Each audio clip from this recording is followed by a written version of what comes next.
It's February. Yep, February the 1st. Where did January go? It went away. We just kicked it to the curb. Get the hell out of here, January. You suck. So, I don't know if the rest of 2026 will go better, but, you know, I'm willing to have a do-over. Let's just have a do-over here. And play some Skull and Bones on the PS5.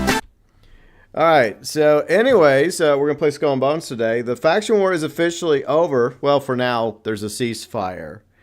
And I guess the faction war is going to pick up in Year 2, Season 4 in a few weeks from now, which I will be covering. I'll be actually streaming it on launch day, I think February 10th, 12 p.m. Central, 6 p.m. UK. But coming up this week in Skull and Bones, we have information about the Kraken. So I'll be covering info about the Kraken sometime this week. I guess after the deck live stream. So they're going to do another live stream on Twitch. By the way, we're also on Twitch right now. YouTube and Twitch, as always. And so, yeah, whatever information we find out about the Kraken, I'll make a video about him. Put it out probably sometime after the deck stream has concluded. So that's what I'm going to do for Skull and Bones content this week, along with playing some Skull and Bones today with Riley. And I think Huttch is joining us. I think he mentioned he wanted to join us yesterday.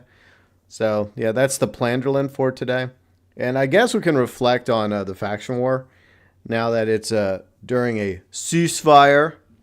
Because a lot of people don't exactly have much positive things to say about the faction war.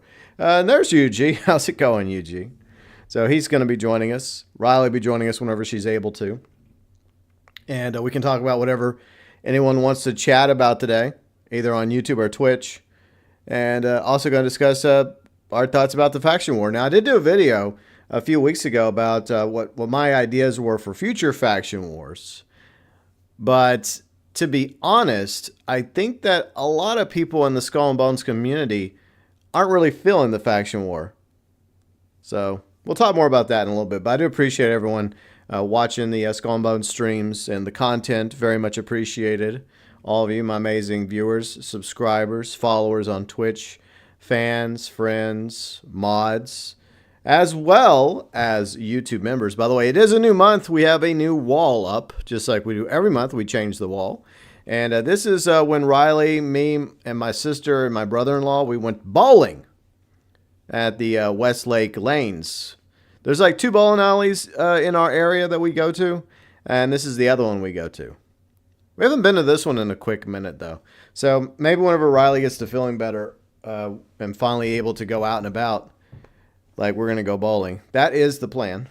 Hopefully that happens. I don't know if it's going to happen this month or maybe by March she'll be ready to get back out there again. But we'll see how it goes.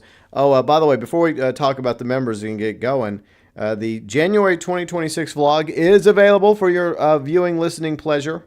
It's linked below in the description section of the stream on YouTube, and it's over on the vlogs channel where Riley and I do monthly vlogs. We talk about what's going on in our lives, stuff we're watching, as well as games we're playing. And feel free and check out the January 2026 vlog. And members, very much appreciate all our amazing YouTube members. And if you want to learn more about the membership program, click the join button. All YouTube members get access to the badges, the emotes, shout-outs at the beginning of live streams. You get included below in the description section of live streams. Early access to 1 video a week, usually Monday mornings, unless I don't have an idea at the moment. I kind of have an idea. I just haven't whipped it together yet. But who knows, maybe I'll have it done by this evening and I'll have it available Monday morning. Hopefully for the members and everyone else. But yeah, usually once a week, members get early access to videos. And that video usually goes out on Monday morning, as I've already pointed out. In the description section, you can also find the members, along with the live stream schedule and various socials, Twitch, Discord, and once again, the vlogs channel, where you can check out the January 2026 vlog. The elite members, Yuji Outlaw, who's in the chat and going to be setting sail of us today. Fat Chinese Gaming. Deluxe members, Red the 8-Bit Dinosaur, The Anonymous Shadow. Junior members, Huttch Plays, Kane, Sheep Taco Man, Tyler 98735, and Exobrad 53. Junior members, Deluxe members, Elite members, Going Above, and Beyond, for the GB Nation. Okay, let's go play video game, shall we? Alright, so yeah, like I said, we're going to be probably reflecting on the faction war a little bit. And whatever else y'all want to chat about regarding Skull and Bones or anything else in general, feel free. But hopefully y'all are doing okay this weekend. And here's hoping that February goes better. Because I'm going to be honest, January kind of sucked. I was not really impressed with January overall. A bad start to 2026. But, yeah, we can always hope it gets better, right? There's always the hope. I mean, Rebellion was built on hope. Yeah, sure. Yeah. So yeah, I guess just we're going to be selling around doing the Moonshiner event. Mainly, I guess. Selling around, having a lovely chit-chat, discussing things, whatever happens to be on people's mind today. But expect some faction war talk while we're in this ceasefire period. And don't forget, if it's been a quick minute since you logged into the game and you haven't had a chance to claim your faction war rewards, you can do so over at the I think it's gonna be at the mailbox where you get the outfit. And I kind of tweaked my outfit. I kept the jacket, and what else did I keep? I kept the scarf, and then I changed everything else back. Yeah, I just didn't care for everything else. But I mean, to each their own. I mean, that's the fun part about the outfits and the cosmetics. You can mix them and match them to your heart's content. But yeah, so I got the video talking about what we know so far regarding Eye of the Beast pinned in the live chat. I also went over the results of the faction war in a previous video, and also my ideas for future faction war or wars. But the more I've had a chance to talk to other people in Skull and Bones, other players, and obviously people that I play with, and read over like community forums as well as Discord, because I do like the Skull and Bones Discord. Most of the time I just lurk in the Discord, but I also post in the content section since I'm a content creator, so I can post my videos and streams there. Fortunately, thank you, by the way, Ubisoft, for that privilege. I do appreciate that. So I do read people's thoughts, and overall, I would say at best lukewarm, but I think a lot of people don't really care for the faction war. Now, can the faction war get better? Yeah, possibly. But I don't know. I just feel like people are kind of over the war between the French and the Dutch. And now there's going to be, I guess, a part 2 or the second half. I guess that's what you could call it. Is that the first half is the what we just had. We're at halftime.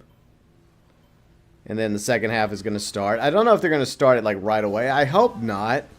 Because I kind of just want to focus on whatever else is part of Season 4. Like the Corvette, which we'll have to grind for with the Smuggler's Pass.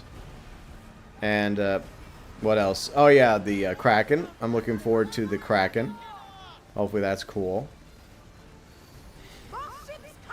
But like, I just think that one of the problems with the faction war is the periods drag on. And they just drag on so freaking long, and you just get tired of it. But I also think about it from the perspective of the pirate, right? Like, does the pirate really care? No, not really. Because the pirate's busy, like, plundering and robbing the French and the Dutch. So why would we be loyal to either side, you know? That's the part that, when you think about it, it really doesn't make sense. I mean, yeah, there have been privates and pirates in the past that have, like, become privateers, right? That have taken letters of marque in order to fight, like, specific enemy factions. Like, for example, there were English pirates. I think Henry Morgan is one of the better known ones, who took a letter of marque on behalf of the British Empire to go after Spanish ships, if I'm not mistaken. I think that's right. But, I mean, was he a pirate or was he a privateer? So that's the question, because there does seem to be a little bit of a difference between the two, right? But in the end, I don't know. I mean, I understand what they're trying to do with Faction War, but if they're trying to make it the main thing in Skull and Bones, I feel like that's a mistake. Because at the end of the day, it's about the pirate fantasy. You know, building up your fleet of pirate ships and plundering and looting. And I guess getting as much gold as possible and vast riches. And also, I guess, trying to find things to spend that loot on. You know, the silver. So I think that's another thing that they have to think about is, okay, we need stuff for pirates to actually, like, spend their ill-gotten gains on. And at the moment, all we have is, well, ships, right? Our Helm Empire. And some people don't even care for the Helm Empire, you know. There's people that do. But there's also people that don't give a shit. I really wish these guys would focus on the Manic Moonshiner first. But, you know, some people don't know any better. But I'll try to take it out. Maybe I can sink it before they finish this convoy attack. But it does lead to, you know, the whole question, okay, what do we want from Skull and Bones? Like, if any of you have an idea of what you want from Skull and Bones, what you want this game to be, feel free and chime in the live chat. On YouTube, Land combat. Oh, hello. Hi. Hey. Hi there, Yuji. How's it going? That's going. I'm glad January's gone. So, You're not the only one. Yeah. So yeah, as Yuji just pointed out, that's a major thing that a lot of players haven't wanted, was land combat.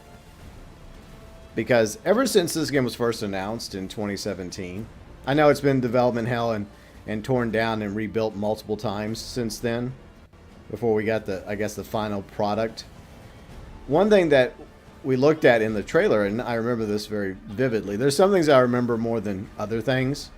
But the one thing I remember from the first time I saw Skull and Bones is like, okay, cool, we get ships just like we got in Assassin's Creed Black Flag. But I automatically noticed the land combat lacking. And I think many others did as well. And I know that there's players that don't really care for the land combat. They're happy with just the ship stuff. That's fine. But there are also a lot of players out there that have either bought the game in year 2, are waiting to buy the game specifically for the addition of land combat. And it was promoted, by the way, it was promoted in their year 2 presentation. And, well, that was, you know, you can take it whatever way you want. I mean, I understand things being delayed, but it shouldn't have just been straight up abandoned. Because you did go to the trouble of announcing it, Ubisoft. So, I understand the delay because you want to get it right. You don't want to put it out there half-ass. But yeah, I agree, Yuji. I think that land combat is something that is missing in this game.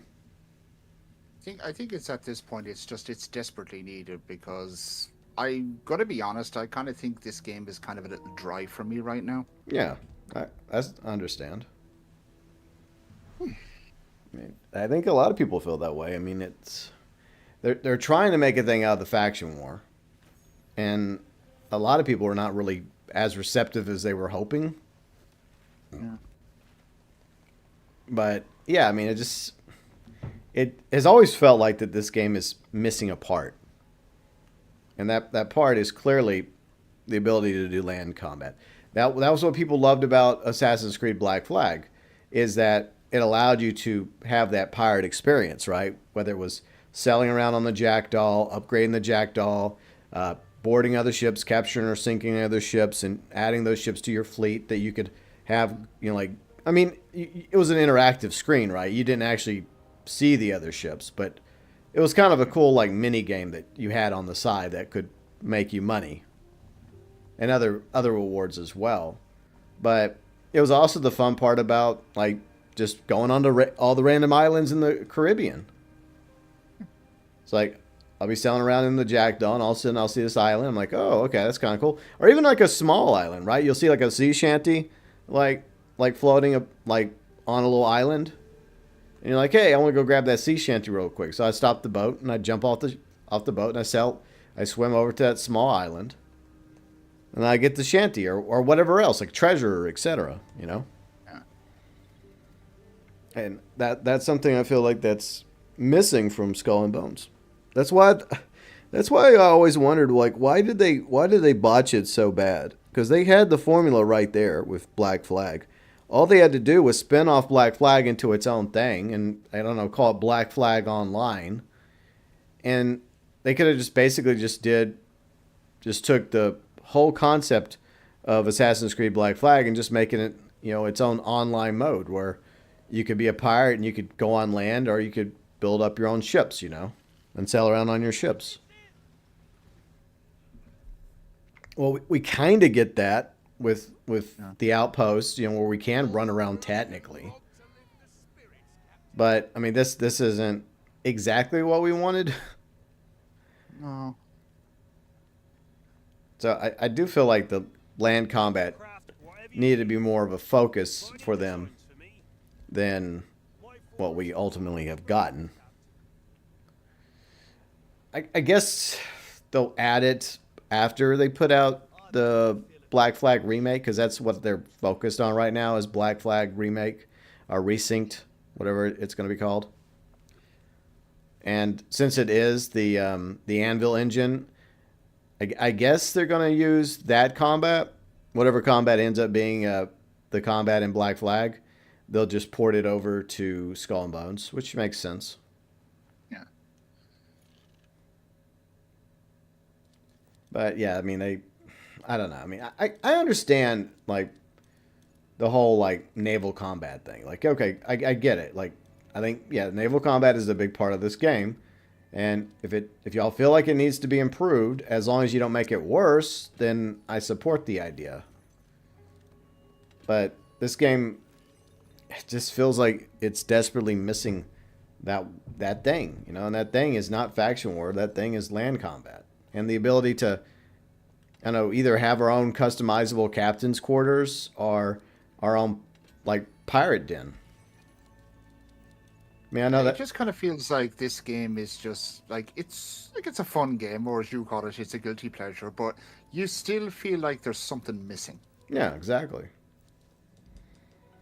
And that's something people have discussed for a quick minute. Is like, okay, well, what does this game need to make it more appealing to people, and to ensure that it does, you know, maintain its community and build its community going forward. And I just don't feel like faction war is it. I mean, they can keep doing faction war, but faction war shouldn't be the main thing. That's why I suggested in my video a few weeks ago is that they should just maybe have smaller faction wars, like between like the Sea People and the Pharaoh. You know, you have to pick a side in that war, or between the Sea Lords, or this group or that group. Let's see, Skibulus. What's up, Skibulus? How's it going? Hope you're doing well. But yeah, I mean, it's unfortunate that, I mean, because I see that Ubisoft, they really want faction war to be a thing, right? Ubisoft Singapore put a lot of work into the faction war, but I don't know. I feel like it's a misstep. Like, I mean, I was like, for me, like the faction war, it was fun for like a minute, but then I just got bored very quick. Like, I kind of think like the faction war just kind of went on too long. Yeah, that's the big problem. Because I think it started in October. So it went from October to January. I mean, Jesus. that is ridiculous how long that lasted. But yeah, it's crazy. I mean, we already have 3 people today, Skibulus, so we have Riley joining us, so we don't really have room today, so sorry, dude. Maybe next week. But whenever you have room, you're welcome to join. But today we don't, because Riley's going to be here soon. She's just taking care of something first.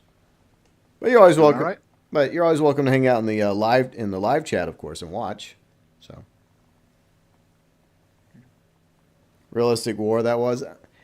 Well, at the end of the day, it is a video game, so I think the battle periods need to be shortened. I think that's the issue, is that the battle periods need to be shortened. They drag on too long. Because I think it's like basically, let's just say roughly 3 weeks per battle period. And that's another reason why I think, and it's just my opinion, if people disagree with me, that's fine. People have a right to their opinions. But it is my live stream, so I have a right to my opinion too. But if we go by the first faction war, which once again dragged out from October to January, that felt too long. And I'm really hoping that the ceasefire continues at least maybe halfway through Season 4. And then maybe the last half of Season 4, when people are starting to get tired of the Kraken or whatever else they add to the game besides the Kraken, maybe some story missions, maybe not, I don't know. But maybe then initiate the second part of the faction war, and then just make it to where the battle periods are just weekly battle periods. It would make it more intense, right? Because both sides would realize, okay, we only have a week to fight over these territories, because after the week's over, then whoever gets the territories get the territories. When you drag it out to 3 weeks, then people are like, I can just jump in later. I can jump in next week. I got plenty of time, you know. Or they'll jump in and they'll max out the war assets, right? That allows them to get the additional rewards. Let's see, where is that at? I might have to bring it up to demonstrate it. Okay, so yeah, what I'm talking about, yeah, is the war asset rewards, right? Because we had like a max of 30 we could earn, and I think it was 10 you could earn per each period of the war. And so people would just go in and knock that out. And then a lot of people just fucked off. They're like, okay, well, I maxed out my 10 rewards for this battle period. Okay, I'm good. You may get lucky and the game could throw you in a safe server. Well, you never know. I mean, I think they are going to be increasing the group size in year 3. That's what they mentioned in the deck. So if that's the case, then we might have the ability to have 4 people in our fleet. And Finally. Yeah, that would be awesome, because, see, that's something else that players have requested, was to increase the group size from 3 to possibly 4. Rogue Raccoon, what's up, Rogue Raccoon? How's it going? Hope you all are having a good weekend so far. We're just sailing around Skull and Bones, but we don't have to just talk about Skull and Bones. Obviously, we're going to talk a lot about Skull and Bones today. But if there's any other topics y'all want to bring up, feel free and do so. But, yeah, I mean, I think that's the main issue, is that they're trying to make this the faction war, the quote-unquote end game content. And I just don't feel it. I really don't. No. Like I said, it was fun for like a minute, but it gets boring after a while. Yeah, it does. And the other issue that I mentioned before that issue with that I hope they fix is that, like, the ally NPC ships, like whether you're on the side of the company or the DMC, will quickly turn on you in the contested zones, even if you're not trying to shoot them. Let's just say I'm shooting a DMC ship right here. Let's just pretend there's a DMC ship, right? And it happens to be right beside this French ship. But because of splash damage, the splash damage also damages the company ship. And so what happens? The company ship becomes aggro and attacks you, even if you were not deliberately trying to shoot at the company ship. So that happened a lot, and that would get annoying. So they need to do something about that in the contested zones, where you can't damage ally NPC ships and they won't go aggro on you. Because aren't you supposed to be on their side in the war? Let's see, Skibula says, or even allow invite friends to join your server without needing to join the group. Yeah, I like that idea. Kind of like in GTA Online, where like I can create a friend lobby, and I can invite Yuji and Kane and others to join. But let's just say, for example, we're doing like MC work, right? and we only have room for, what, 8 people in the MC? But we have, like, 12 people in the lobby. But the other 4 people can still hang out in the lobby and do their own thing, right? So I do like that ability, is just simply invite people to the lobby. Just to hang out in the lobby. See, that would be cool. So I think that's a good idea, Skibulus. You didn't get the same server? I mean, it's fine. I mean, it's not like we're doing anything at the moment. I guess we're just wait. Okay, we have another moonshiner down here. We'll go down here, UG. So it gives us something to do. Plus, I don't know how much of the stuff you've gotten so far from the moonshiner event. And this is one of the better events. So literally, like earlier on, I just jumped on Skull and Bones about 2 hours ago. Good lord, the amount of useless shit I had to salvage. Yeah, there's always that, isn't there? Ooh, good lord. It took me literally an hour and a half to just, like, clear everything. Yeah. Yeah, it does get annoying. I'm just tagging these real quick. That way I get credit when they sing, but the main focus is obviously the Manic Moonshiner before the rest of the convoy.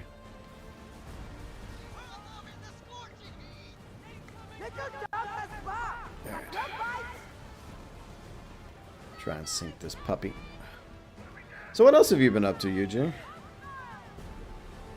Well, it's just been looking after my mom mostly and just, you know, streaming every chance I get. Yeah. I hear and that. of course work. Yay. Yay for work. Mm-hmm. Yippee. Sometimes I enjoy being an adult. Yeah, it's a living, as they say. That's true. You're bullying the sea people? Okay. Well, see, all this bullying is going to bite us in the ass soon because the sea people are about to unleash the Kraken on us. I am looking forward to the Kraken, I'm not going to lie. Yeah. But as some other people have mentioned, like, I hope that the, I guess the artwork they put out is actually correct scale-wise, and it's just not... I hope it is massive like that. I mean, I'm hoping that it's actually that size and not much smaller than what they're showing in the artwork. Yeah, because I saw it like in the Discord and I was like, holy shit, that actually looks really cool. Yeah. And then when it comes out, I'm going to be very disappointed. Yeah. So I mean, they were talking about it in the deck, and they're going to promote it again with more information about it this week. And they said that the Kraken's going to be really hard to fight, which is good. Mm-hmm. So and it's supposed to be, I guess, the toughest of the sea monsters. So they're kind of hyping it up a little. And for the most part, I think they've done an okay job with the sea monsters. People really like the dragons. I don't like the Elder Shadow Beast as much because you can easily be destroyed by it. Of course, I guess that's kind of a good thing because you want it to be a challenge and be tough. Then it also has good rewards, and I believe that the Kraken's also going to have good rewards too. They've already kind of promoted that. If you pay attention, the ship rewards have already been promoted. Because there's, just like with all the other sea monsters, there's going to be like cosmetics you can earn. You're flying the French colors? Nice. Very nice. See, Rogue Raccoon says, GB1, one of these days you got to try Warframe. Well, I got good news for you, Rogue Raccoon. Riley and Lost Dragoon are playing Warframe. So if you want people to play Warframe Riff, go ask them. There you go. I watched Riley play it. It looks okay. I just don't know if I could... I don't know. But it's one of those games Riley's told me that it's only really fun to play, like, with people. But there you go. Just tell Riley. To say, Riley, I'm willing to play Warframe with you and Dragoon. You hate buff dragons? They can be challenging if you don't have the right build to fight. The regular Shadow Beast is not that bad. But you have to have the right build to fight them. Like if you like using torpedoes, you're going to have a bad time. But I like the strategy involved because they don't... you fight them a little differently than the Megalodons and the Tylosaurus. So I like that, and I hope that with the Kraken, it's also a little bit different how you have to fight the Kraken.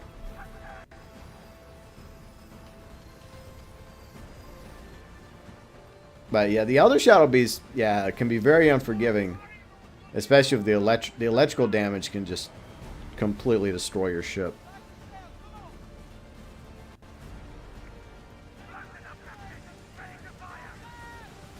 See, I haven't even hit the company ships and they're already mad at me.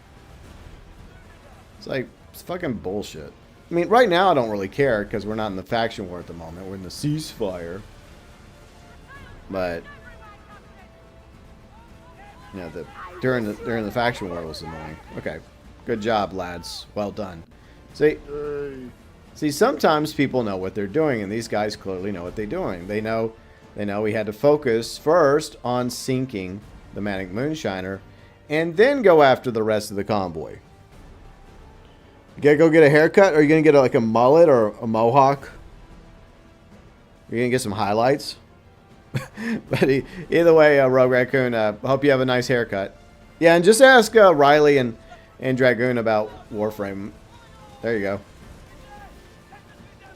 You're welcome. See, I'm getting people to find other people to play video games with. 57, what's up, 57? How you doing? We're just grinding some Moonshiner. We're talking about Skull and Bones, the state of Skull and Bones.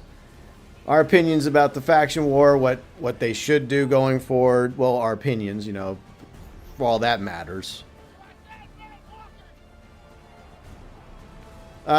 It's possible that somebody hit the French ship. I mean, it wasn't intentional. But, I mean, here's the deal. Like, right now it doesn't really matter because we're not in the faction war. We're in a ceasefire. So I don't really care if I sink the company ships. If they get in the way, they get in the way. That's on them.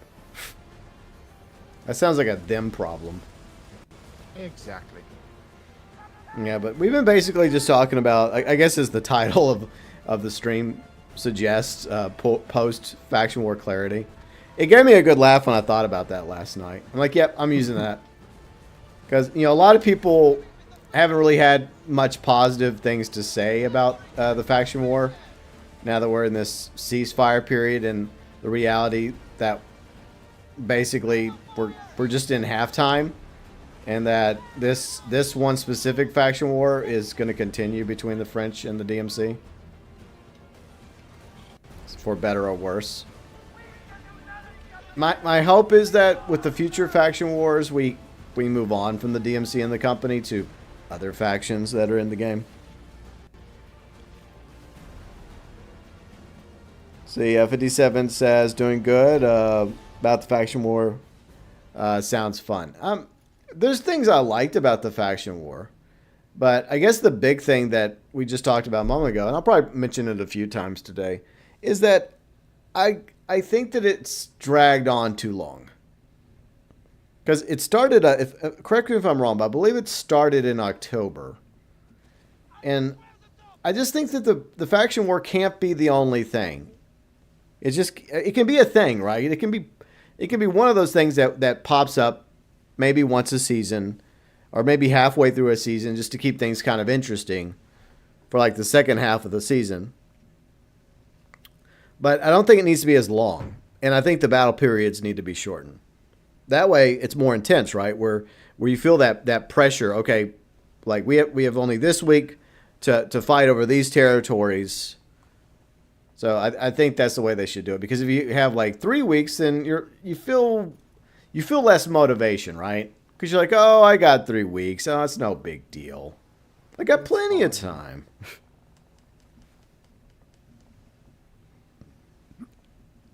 The BTA, yeah, I feel like the BTA is going to be part of year 3.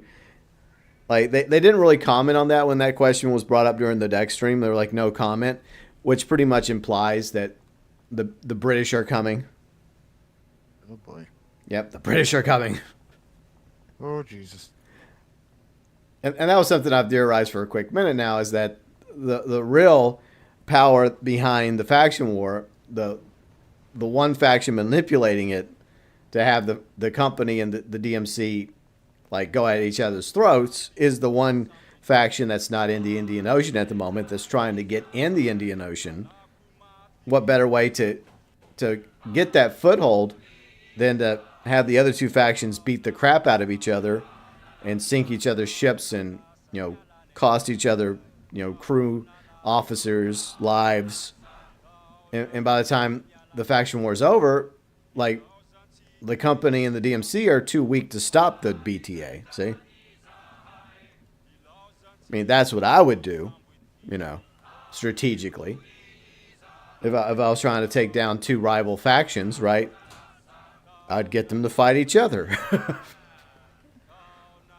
Don't just sit back and reap the rewards. Exactly. You get them to beat the shit out of each other, and once they've beaten each other and bloodied each other badly enough, then you swoop in and just finish them off. So that's the strategy. My cat just won't stop whining. Cat, stop whining. Jesus. He's just really whiny today. Tarding. And believe me, I do feed him water, but he was kind of sick earlier, so maybe he's not feeling well. It's, cats are like that. You can feed them and water them, but then they'll still get sick on you. And I give him fresh water multiple times a day, but he'll still get sick. But he's also like 13, so unfortunately he's older now, but he's not old. Yeah.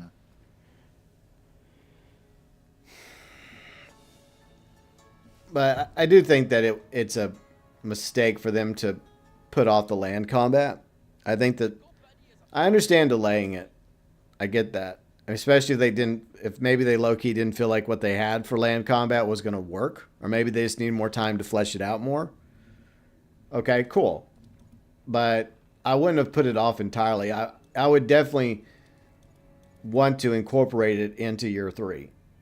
Now, whether or not we're actually going to get land combat in year 3 or wait till year 4, if we even have a year 4, I guess we'll just have to wait and see. But I do think that land combat needs to eventually come to the game.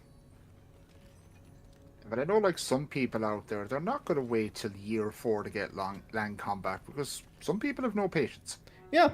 And here's the thing, like we talked about a moment ago, one of the things they promoted regarding year 2 was land combat. They said, hey, and I think it was supposed to come in season 3, I think. It was season 2 or 3. Maybe season 3. That land combat was supposed to arrive, but unfortunately it did not.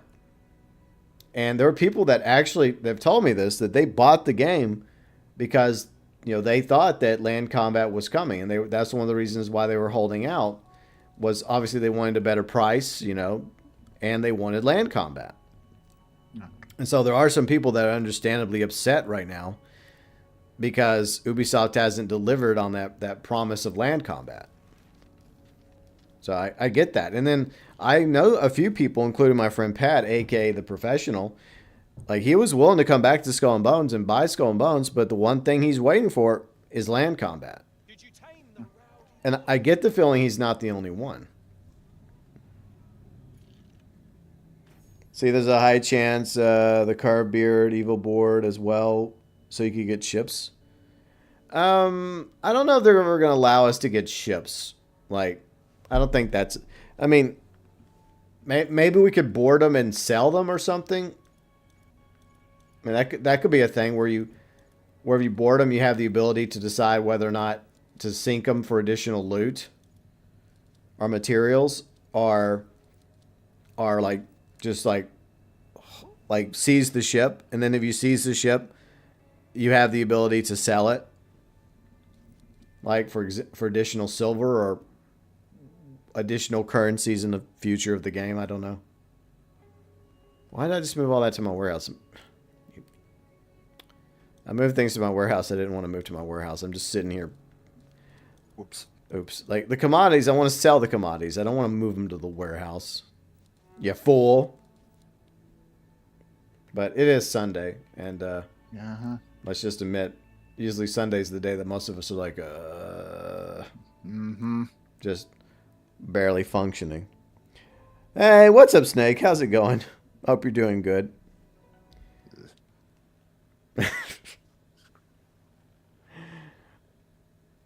But yeah, I mean, I often think about what could make Skull and Bones better, and actually, I go back in time to like Sid Meier's Pirates, because I do feel like a lot of this game is inspired by Sid Meier's Pirates, because I'm a Sid Meier's Pirates fan, and I know some of you are as well. And I see the things they did right in Sid Meier's Pirates, and I always wonder, okay, like what else did they do in Sid Meier's Pirates that could, in some way, be incorporated into Skull and Bones? Now, the combat's pretty simplistic, right? You push buttons, you pick out different sword types to use against the enemy captains. What? What are you whining about? You're not getting the chair. You have to wait till the stream's over, then you can lay in the chair. Lay in the folding chair. Whiny boy. He's just very whiny today. Oh, yeah. Of course, he's whiny all the time. I'm used to it. Yeah. Why are you so whiny?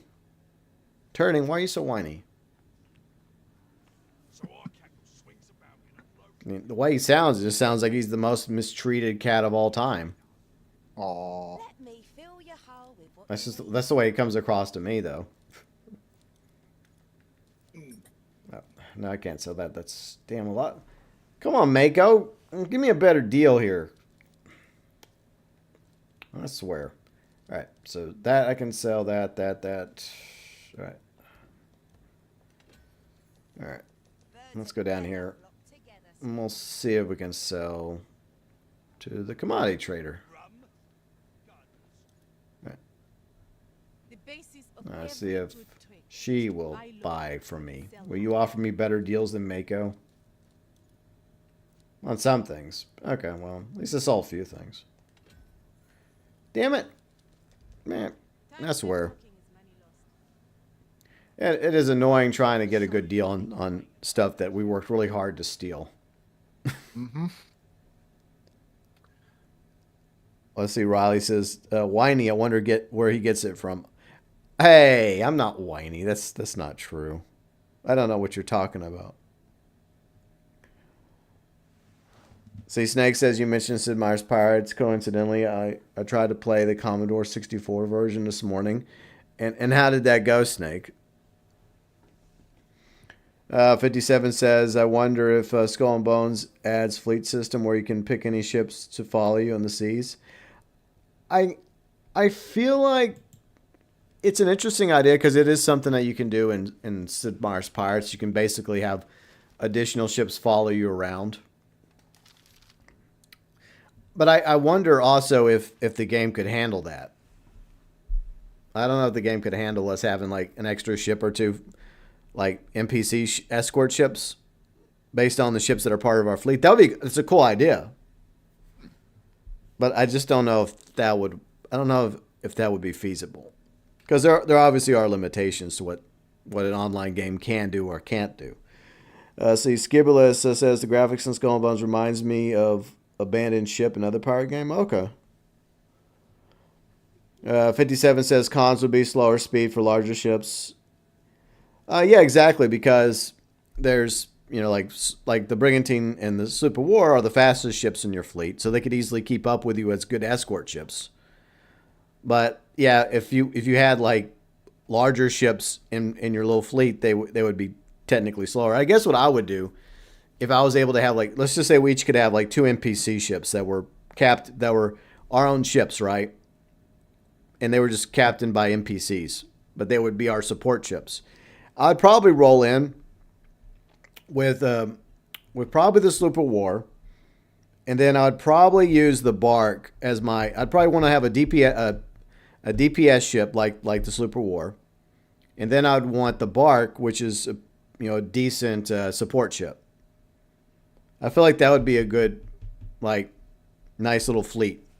See, that's a cool idea though, but in reality, I don't know if they're capable of doing something like that. But that is something. It's not exactly like that in Sid Meier's Pirates, but you can sail around with like additional ships in your fleet. You can switch between the ships. So that too is an option. So maybe you have the ability to switch your your flag, right? From, say you're going to a situation, you're going into a battle, and you want to you're using the brigantine, but you need something with a little bit more punch, so you switch from the brigantine to your frigate. Then you can just quickly switch ships, right?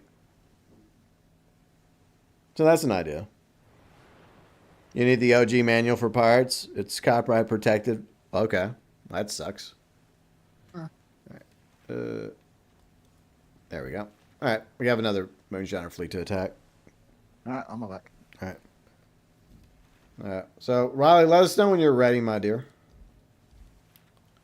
and I'll send you an invite.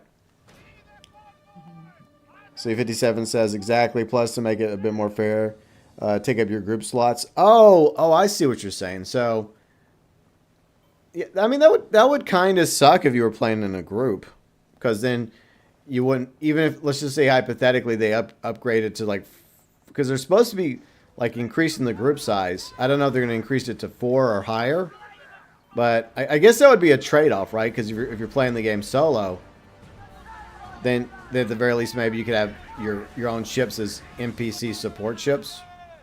That would be kind of the trade-off. Yeah, I mean that could theoretically work. I mean, but then again, I don't know if the engine can handle it.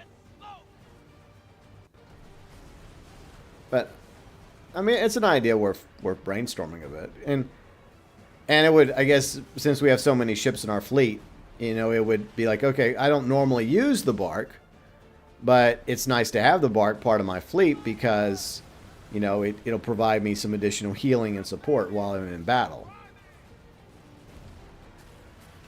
So it is a cool concept.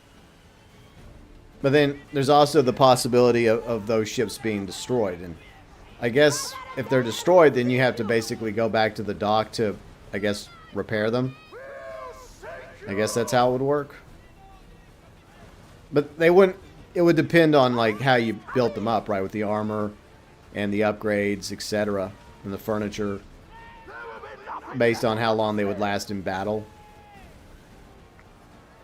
But yeah, it's an interesting idea. So maybe we'll explore it a little bit more.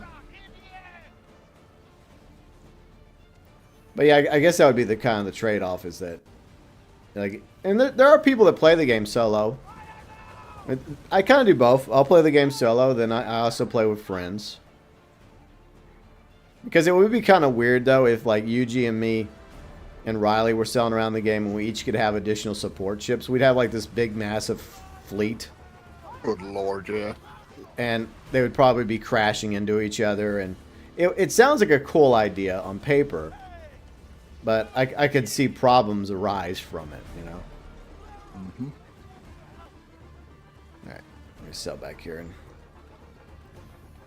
gotta take care of the Manic Moonshiner. Did you already banish people from your ship for making them walk the plank? You can't really do that, Hikari.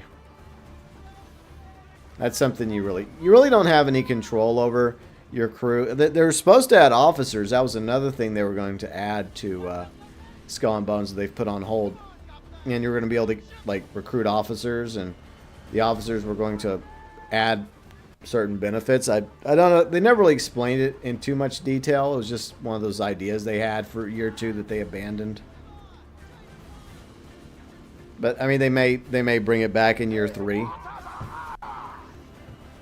I know a lot of people want the ability to pick a different first officer. So some people have complained about that, because some people don't like our current first officer. I mean, personally, she doesn't bother me one way or the other. I'm not really affected. But it would be cool if we at least had the ability to, like, pick out, like our first officer, and weapons officer, navigation officer, and then there would be different options for each one, for each position, and each one would have its certain pros and cons, right? So I could see that. That'd be kind of neat.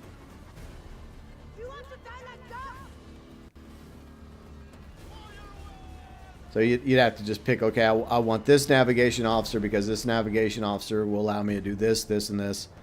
Or this weapons officer, gives me this ability. But this weapons officer allows me to do this, so...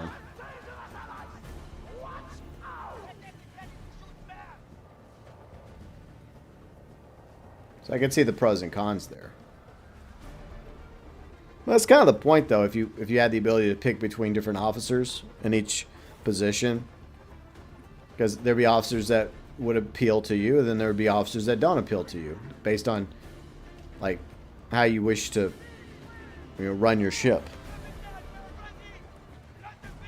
So yeah, mostly solo, but yeah, I mean I'm like that as well.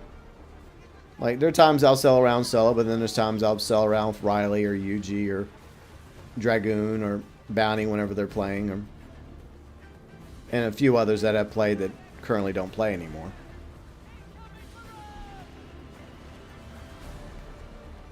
But lately I haven't really been playing as much off stream because I've just been focused on real life stuff and just building park after park in Jurassic World Evolution 3. So I've been doing a lot of that off stream while I listen to YouTube videos and our live streams or working on real life stuff on the side.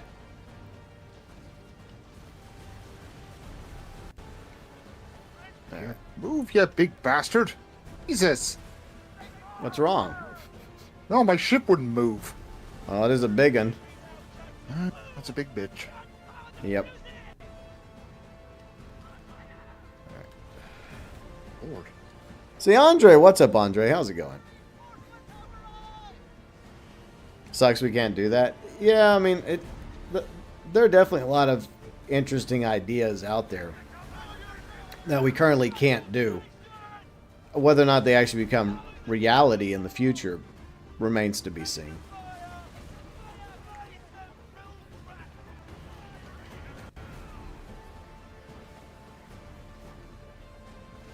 See, tomorrow I have to see where my new work spot is. Thursday, my old one gets redressed to make space for the oh, you're getting robots added, Snake, to your company. Aww. Well, that sucks. That's how it starts with one robot, and then before you know it, yeah, everything's robots.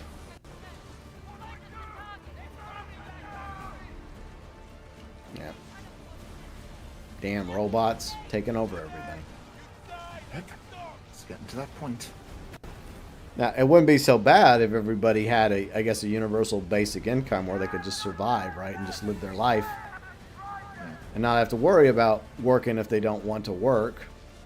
But unfortunately for most people, people still have to work to pay the bills and survive, which becomes a lot more difficult in the age of automation, robotics, and AI. It's getting harder every passing day for people. Which really sucks. 57C1 thing I really want to see is a ship like a siege ship, not a bombardier, but a large, like the Flute could make for sieging forts, outposts. Well, yeah, I mean, I get the feeling that the Flute is going to be a future large ship that we're going to be able to acquire. And I don't really know what, at the end of the day, they're going to do with the Flute. I mean, I had my ideas of what they could do with it, like allow you to fire like multiple mortars, like more mortars on the Flute than even on the frigate. Since if you fight like a Dutch captain, they fire off a lot of mortars at you, so maybe something similar, maybe not as many mortars, but more than what you normally can do with the frigate. So it could be a siege ship like you're suggesting. That's not a bad idea though. But I do feel like like over there that giant Dutch ship, which is called the Flute. That's a potential future large ship that they're gonna make available for players to eventually use, but they got to make it interesting, right? They're gonna have to make it interesting, and I feel like it could be a tank, like a tank / siege ship, That would make sense where it's slow, but it can carry a lot capacity wise, and can also do a lot of damage, especially to like fortifications. So for plundering, it might be the way to go. But we'll see. But I do think that they're going to obviously go the easy route and use ships that are already in the game, like the war junk and the flute for future large ships. See, we have to mechanize more. Influx of fresh blood is too low to sustain the workforce. And yeah, I think that's another problem, is that not as many people are getting jobs like that anymore. And I think that's a mistake by current generations. And I don't think it's entirely their fault, because I don't know how it is in other countries, but the way it is in America, when you go to a public school, the teachers, they're always telling you like, oh, if you want to make something of yourself, you have to go off to college. You got to get a 4-year college degree, or like a bachelor's degree or a master's degree or a PhD. And all too often they look down on trade schools, right? The ability to be like a welder or a mechanic or a plumber or an electrician. And so a lot of kids don't even consider those as options, even though those are actually still really good options, for a career. And there's a lot of people that actually do go that route that end up doing quite well as, in the trade field. And they don't end up in a mountain of debt because they were smart enough to be like, you know what, I don't think college is for me, but I want to be a welder, I want to be an electrician, or I want to work on AC and heating units, right? Because people like having air conditioning in the summer and heat in the winter. So, there's always going to be people willing to pay other people for that service. And I think that's a major problem, because a lot of, like the current, I don't know, maybe the current generation will be different, but previous generations over the past few years have kind of moved away from trade. And I think that's a terrible mistake. There's too many theoretical minds being produced.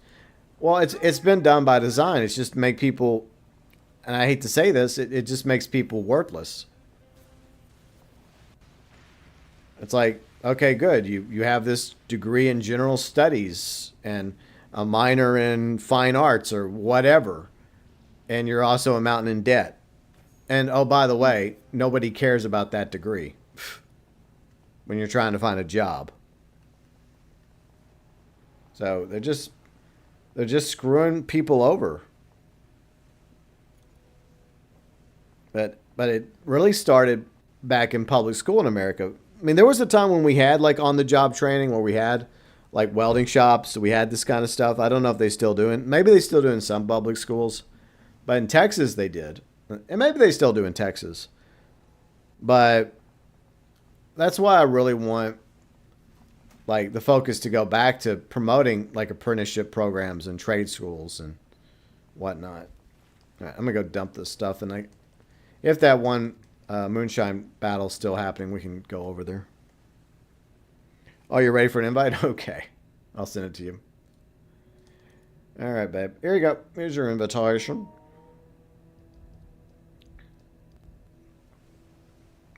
But I do feel like it's been done by design in order to like have this gap. Like, oh no, we don't have enough people to do this or that. Well, I have a solution. Let's just replace people with robots to do that job. Yep. See, Ikari says, I wish this is why I wish I was a Finnish citizen. College, post-college education there is free. No debt or anything. Well, nothing is free. Obviously people have to pay for it in other ways, probably through taxes. But I do think that the education system needs to be retooled and reworked and made more affordable. Because like college loans are a fucking scam. Like so many young people they think that they've been like basically programmed since they were young to believe that in order to succeed, they have to get a college degree. And then they go out and get college loans, they get in an amount of debt, and they have trouble finding a job after they get that degree, and then they still have the debt sitting on top of them.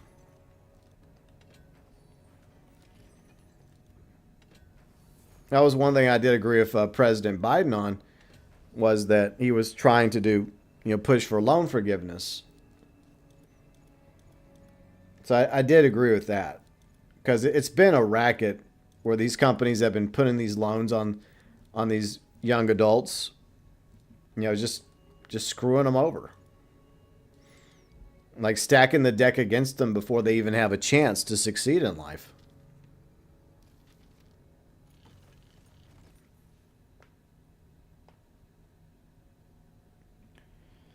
So I'm just going to say that the foul law is a good demi-cannon, especially if you have lethal weak point lethality. It's like a beast. And see, Riley's like, I agree. I have those on my brig.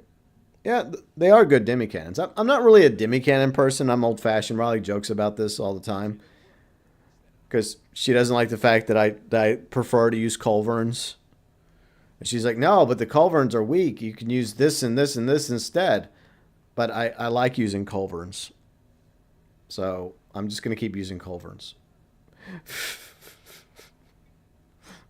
Because, when I think of, sailing ships or tall ships or the age of piracy, I think of cannons, I'm not thinking about, I do, the Sloop of War is my torpedo ship. So I do dabble in other weapons. It's just that I'm kind of a traditionalist. I like using culverins. I'm hoping that the culverins get a little bit of a buff going into year 3. That would be nice.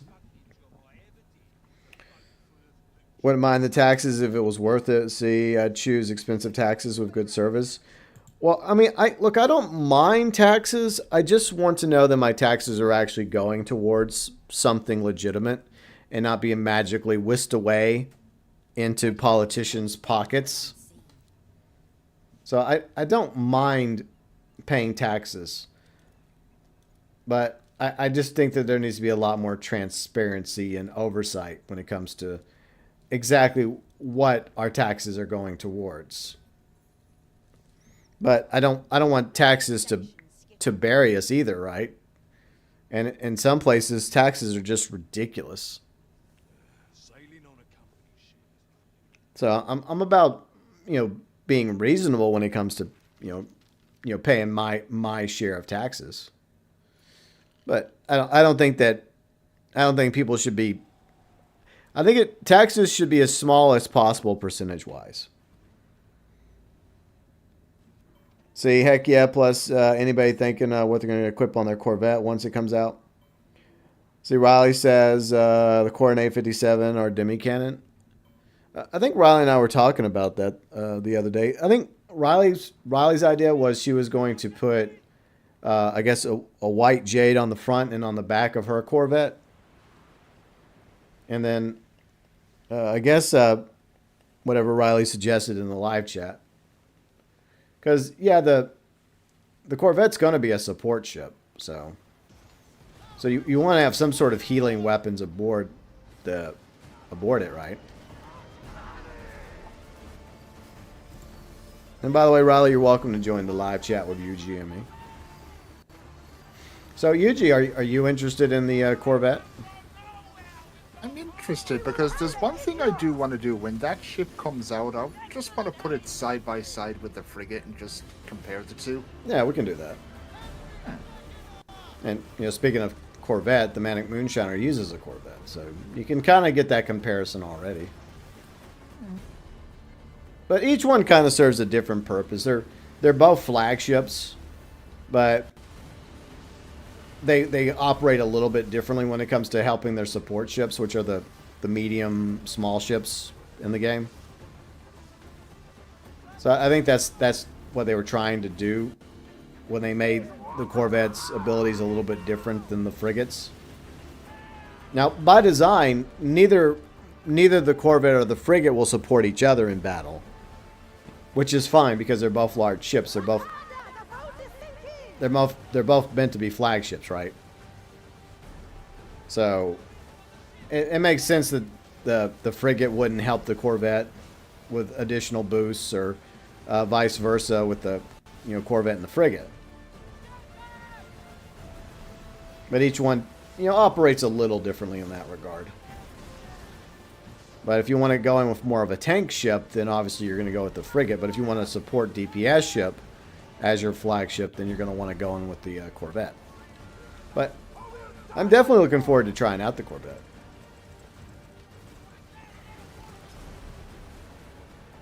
It sounds like it looks good and it sounds good, the abilities. So we'll just have to wait and see until when it comes out in a few weeks, and then we have to either grind through the smuggler's pass, or some people are just gonna, buy their way through the pass just to get to just to get up there and get to the level where they can get the blueprint. God, I'm getting targeted. Of course, that's kind of the point of a tank ship, is to take the damage. But that's what happens when you're a tank ship. You get the smoke, but sometimes it's too much smoke.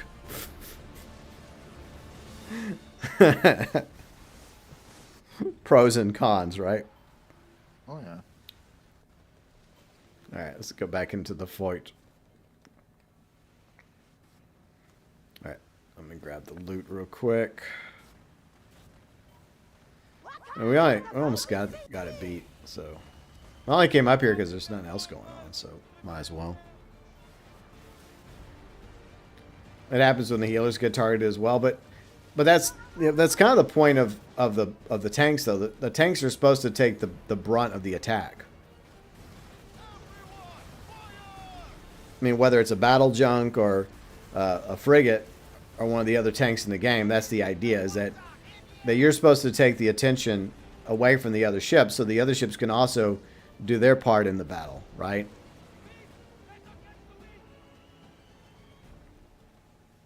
All right, go back to the outpost.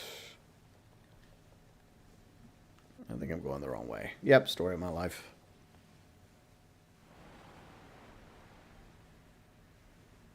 All right, you're gonna use the same build on your Corvette that you have on your frigate. I don't know if that's a good idea. I mean, look, you can build your ship the way you want.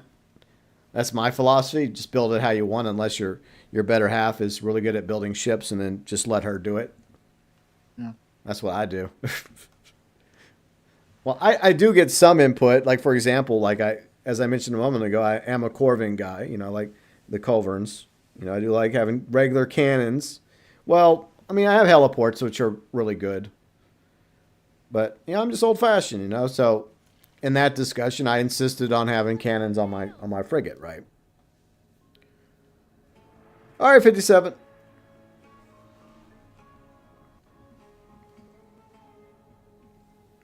But the thing with the build on the frigate compared to the Corvette is these are two different types of ships. So you can do it that way if you want. It's your ship, but the Corvette's going to function a little bit differently than the frigate. So you may want to consider tweaking your build eventually for the Corvette over time. I mean, maybe at first it'll be okay, but then you may come to realize, like, okay, well, this build doesn't exactly work as well on the Corvette as it does on the frigate, so I may want to consider other options.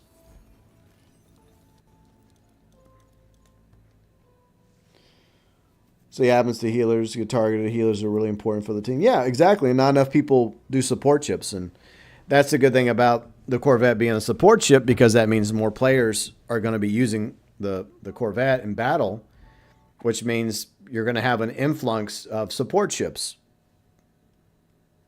So they'll be able to heal the frigates and heal the other ships in the battle that are either tank ships or DPS ships.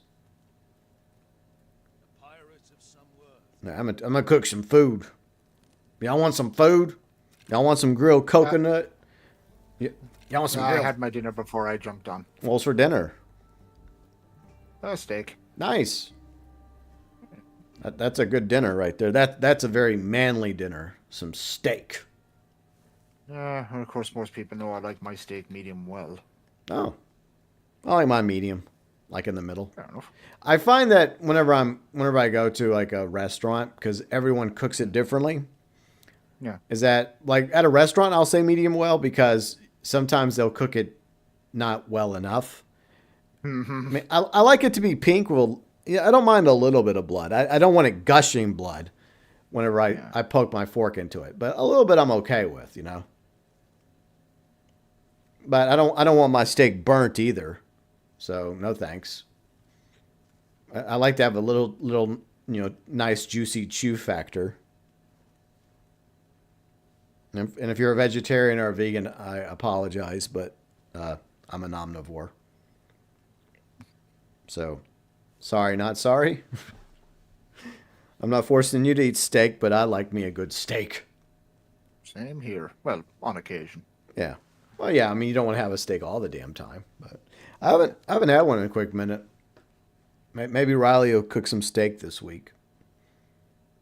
Who knows if she's up for it later this week. I think today we're just having leftover pizza because we wouldn't stop talking about pizza during yesterday's GTA stream.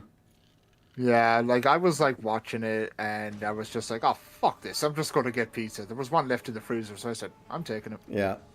Yeah, so I called the Italian restaurant down the street and just ordered like 2 pepperonis. So 2 medium-sized pepperonis. I went and go pick them up. Nice. Like I was trying to think of something else, but like she wasn't in the mood for Domino's, so I'm like, okay, well, do you want a pizza out of the freezer? And she's like, nah, I want the little restaurant we like to go to down the street. And I'm like, okay, I'll order from them. So I did that, and so we got enough left over for dinner tonight, so we should be good. Tomorrow you're having organic steak, roast beef dinner, I think. Nice. That sounds tasty. Raw? No, Hikari, don't eat raw steak, dude. Do not eat raw steak. That's bad. That's a bad idea. No. Stupid idea. I would not recommend that. I know some people like it like rare. Like rare, okay, that's as close to raw as you should go. But even I wouldn't go rare. I like it in the middle, like medium. And sometimes, like I said, if I'm at a restaurant, I'll say medium well. Or however Riley wishes to cook it. I just, she cooks it and then she puts it on my plate and then I cut it up and I eat it. There you go. But usually she cooks, I would say Riley's probably like medium well as well with the way she cooks her steak. Because it's not really, like, she doesn't really like it raw either. So she likes it thoroughly cooked, but clearly not burnt. Well, I know one person who likes it completely burnt. Who? Snake. Oh, he does? Yeah, because when we went over for the wedding a few years ago, like, a cookout the day before the wedding, and there were steaks on, and Snake had to bastardize his. Snake, really? Why would you have a perfectly good steak burnt? That doesn't sound tasty. Like, our steaks, like, looked amazing. I don't know if Kane was here, he'd tell the story. And we're looking over at Snake's and we're like, Snake, what the fuck? Yeah. Yeah. Yeah. Yeah, you can get ill from, like, if you, like, that's the dangerous part about eating, like, any raw meat, basically. Don't do that. You want to cook it. I mean, we're not wolves, we're not tigers or lions. We may have that as our spirit animal or some people as their persona, but we're still humans. And we've adapted to where we have to actually cook our meat in order to survive. Like predators in the wild, yeah, they don't have that luxury. Through evolution, they have to eat their food raw, just like Gordon Ramsay, yeah. That's raw! You pellic! You donkey! Like, I kind of, like, love watching, like, his older Hell's Kitchens because he was a lot more vulgar back then. Now Yeah. he's kind of more chilled out. Yeah, because he's older now, So he's not as he doesn't have the same like fire. Every now and then he'll still come out. Yeah. It's just like in Kitchen Nightmares, because I prefer Kitchen Nightmares over Hell's Kitchen. But like the original like UK version of Hell's Kitchen, like he rarely got mad. Because he generally would just, like when it was like more like raw and independent and it was just him and the camera guy.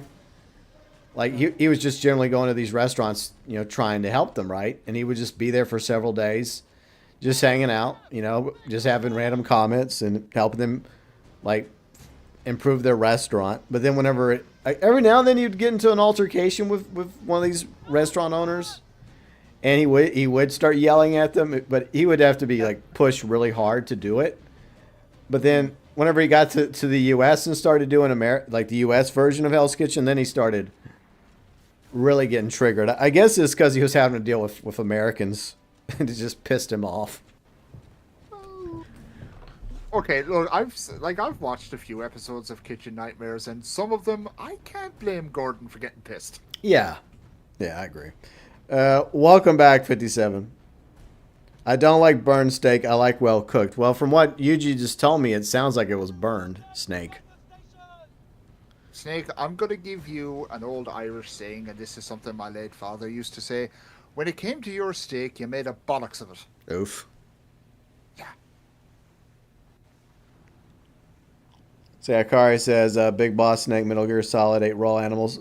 That's a video game! That's what? Look, Hikari, I would not recommend you going and eating raw meat in real life. Don't do it. There's like, for example, like in GTA Online, when you're injured, you can eat P&Qs or snacks to heal yourself. Do you think that you can heal yourself doing that in real life? No. I wish you could. I really do, That would be awesome if I got injured and I'm like, oh, damn, I'm not feeling good. Let me eat some chocolate or eat some Skittles or M&Ms. Or some ice cream. I'll feel better. There you go. It doesn't work that way in real life, unfortunately. Darslayer, what's up, Darslayer? This month I might not begin streaming because I'm working on my own Discord, posting. Okay, well, I mean, I guess start whenever you're ready to start it. That's up to you, man. But the thing about Discord is it takes a while to actually build up a community inside your Discord, so just keep that in mind. And also be wary of like sometimes bots will infiltrate your Discord or people that just want to cause trouble just to watch the world burn. So we learned that the hard way. And so over time Red and me put safeguards in our Discord because there was some shenanigans a while back that we didn't really like too much. So, but I mean, whatever you wish to do, Darslayer, that's up to you. I mean, I think, this is my opinion, so you can take it or leave it. I think I would focus first on building up a community on Twitch, and good luck with that. Because that's gone really well for me. Yeah, great. To all my 0 viewers on Twitch at the moment, but whatever. But hey, maybe you'll have better luck than me. But, just try and first build up your streaming community. And then maybe on the side working on your Discord, getting its foundation set and all that jazz. But just do it the way you want to do it, What were you saying, UG? Yeah, I was going to say, you do you, man. Like, whatever you feel comfortable going with, go for it. Exactly. And I guess the best way to grow, a community in Discord is if it's like, I guess it's a specific thing, right? Whatever you're trying to make your Discord about, right? So if you have a vision for what you want your Discord to be about, then maybe that'll work out. But, I do wish you the best of luck, Darslayer, with that.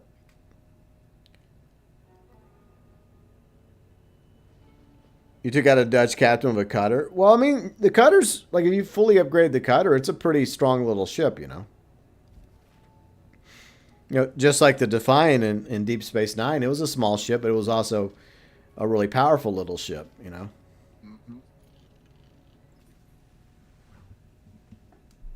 Hikari says, I believe it's because U.S. versions of Hell's Kitchen and Masters are more focused on draw. This is true. You're right. That it is that as well, because you go by the side-by-side comparisons between like the original UK version of Hell's Kitchen and the US version of Hell's Kitchen, the premise is very, very similar, but Gordon does act a little different between the two shows. But like I've watched video of Gordon in the kitchen prior to all this because there was videos of him in the past, and it does get pretty intense in the kitchen. And like the head chef is always barking orders at everybody else in the kitchen, and it does come naturally for Gordon. But I think somebody obviously noticed that, and they're like, Gordon, you really need to do this more on the American version of Kitchen Nightmares. You do this more. You know, this will entertain people and more people will watch. So he does probably ramp it up a bit. Well, he used to. Now that he's successful with Kitchen Nightmares and Hell's Kitchen, like he doesn't really have to do that as much, but occasionally the temper still comes out when it needs to, right? He doesn't just bring it out all the time. But he'll still do it though. Maybe not to the same level, but it's still there. He is more mellow these days. I'll say that. Yeah. And I get the feeling in real life he's probably a pretty mellow dude. He's probably really chill in real life.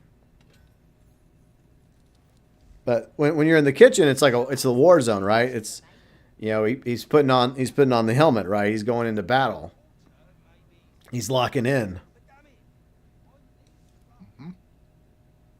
See, Darkslayer says you should try my grandma's steak when cooked. Absolutely enjoy them. Well, what does she do to make her steak so special though?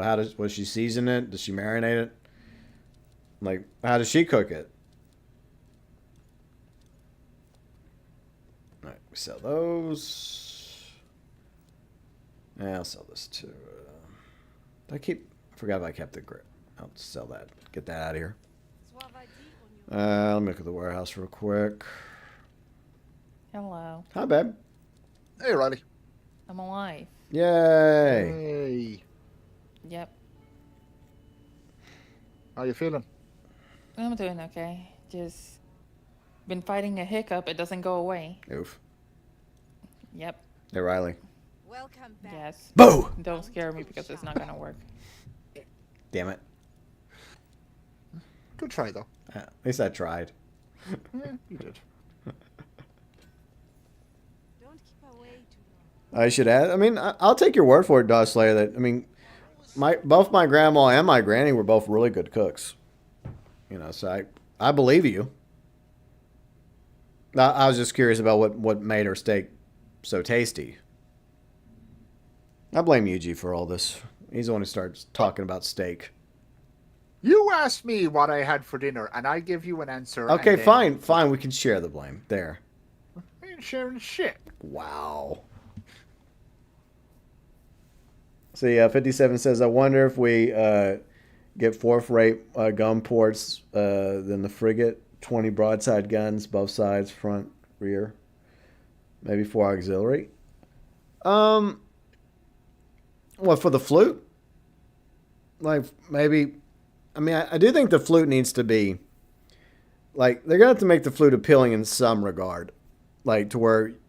I guess it's also going to be situational. And I think that the idea we had earlier, like, making it more of like a siege ship used for, like, plundering and bombarding. A bombardier ship. That makes sense. Because it's easily going to probably be the slowest of the large ships in the game. But on the flip side, it should be able to carry more than other ships. And maybe that's how they make it to where you can fire multiple mortars. Is that for mortars specifically, you can have up to 4 mortars, right? It's an idea. The trick is to try to make the flute an appealing vessel. Like a true Irishman, he held his ground. That is Fucking true. right. Yeah. So there you go, Skibulus. Put it to this way, I'm married and I have 2 other... Well, I'm not going to count my mother-in-law, she's a bitch. I have other, like, women in my life. I'm pretty much the only male in my house, so yeah, I do have to stand my ground. Yeah. I stand my ground sometimes because I have some Irish in me. But Not enough, but the sounds of it.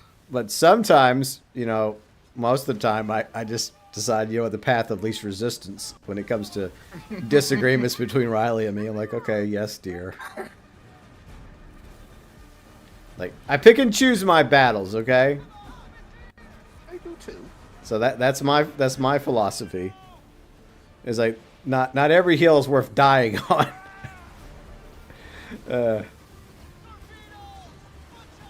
That's how I feel.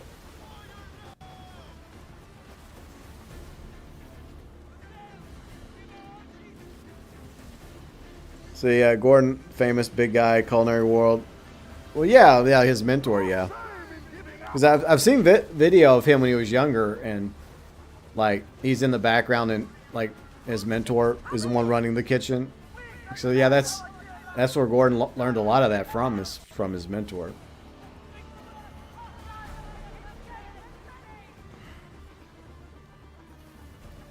Let's turn about and go after the Manic Moonshiner.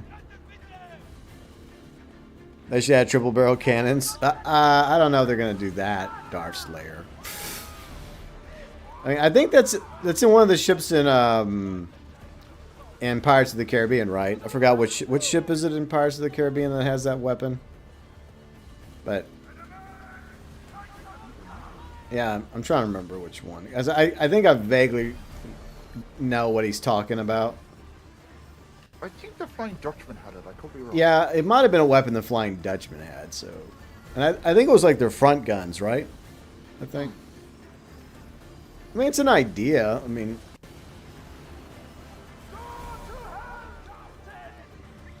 because it's always good to try and come up with different ideas for the game, you know, things that would make sense, you know, in this pirate world. Well, you're hot rodding it now in your brigantine. Yeah, it's back.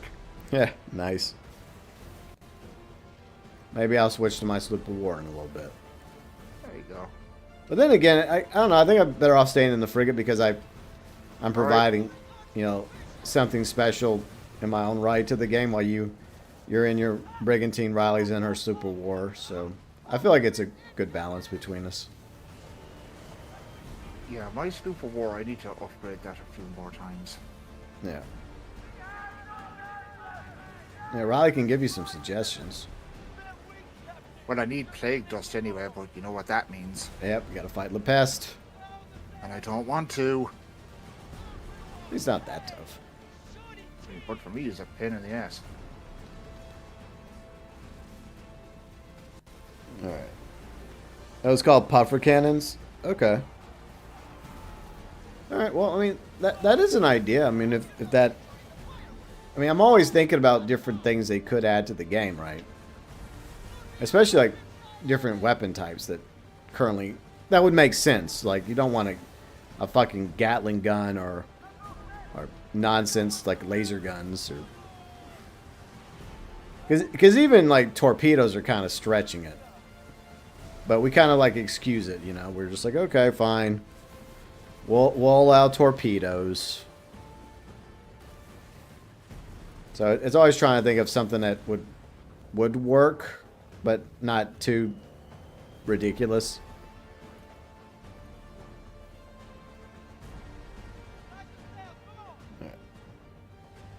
You think it would be its own? You think the flute would be its own class? Or maybe it's more of a hybrid. I don't know. Maybe like a tank DPS ship.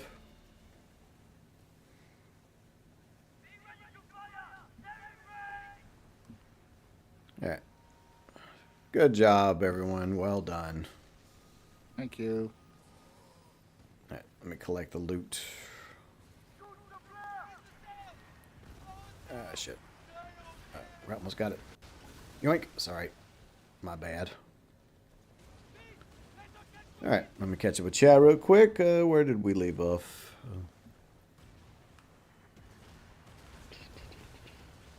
Oh, you're from England, Skibulus? Okay, cool.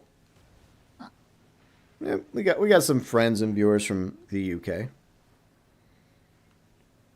See, Darslayer, top 10 open worlds. Why does it have to be a top 10 list? Why can't it be like some of your... Does it have to be top 10? But I think of a few. Let's see. I guess just to get one out of the way, I guess I'll pick a GTA. I guess from the 3D days, I guess Vice City. I liked Vice City, even though San Andreas is much larger. I just like the Vice City 80s Miami setting, of GTA Vice City. I guess that's another reason why I'm excited for GTA 6. So 3D, yeah, I would go there. I did like the Liberty City setting of GTA 4. I feel like it could have been a little bit larger, but it definitely felt like you were driving around like a video game version of New York. Speaking of New York, I would say open world wise, Spider-Man's pretty good when it comes to New York, like the Insomniac Spider-Man. Let's see what else. I would say Assassin's Creed Black Flag. I love that open world because, once again, you can either sail around the Caribbean or you can go island hopping. Just jump off the boat with Edward and run around the islands. I guess I would say Red Dead Redemption 2. Because there's a lot of places to roam around and explore in Red Dead Redemption 2. Skyrim, absolutely love Skyrim. So I like Skyrim. Let me think. I guess Zelda Breath of the Wild, because Tears of the Kingdom is basically using the same map, but it just adds a lower level and a sky level. So I do love that map of Breath of the Wild. And by the way, anyone else have any favorite open worlds? Feel free and chime in. Let me think. Is there anything else? Trying to think of it. Yeah, if I mention open world, I'll be here all day. Yeah, I guess just a few. Maybe just a few. You don't have to mention a whole bunch, just a few. Those are a few that come to mind for me that I enjoy. Okay, Yote's a good one. Yeah. Oh, yeah. Yeah, both Ghost of Tsushima and Ghost of Yote, they both have great maps. Yeah. Let me think. I think for me, Witcher 3. Yeah. Yeah, it's a good map. I mean, I only played a little bit of it, but I did think that it was a beautiful game. Mm. What little I did play Witcher 3 a long time ago.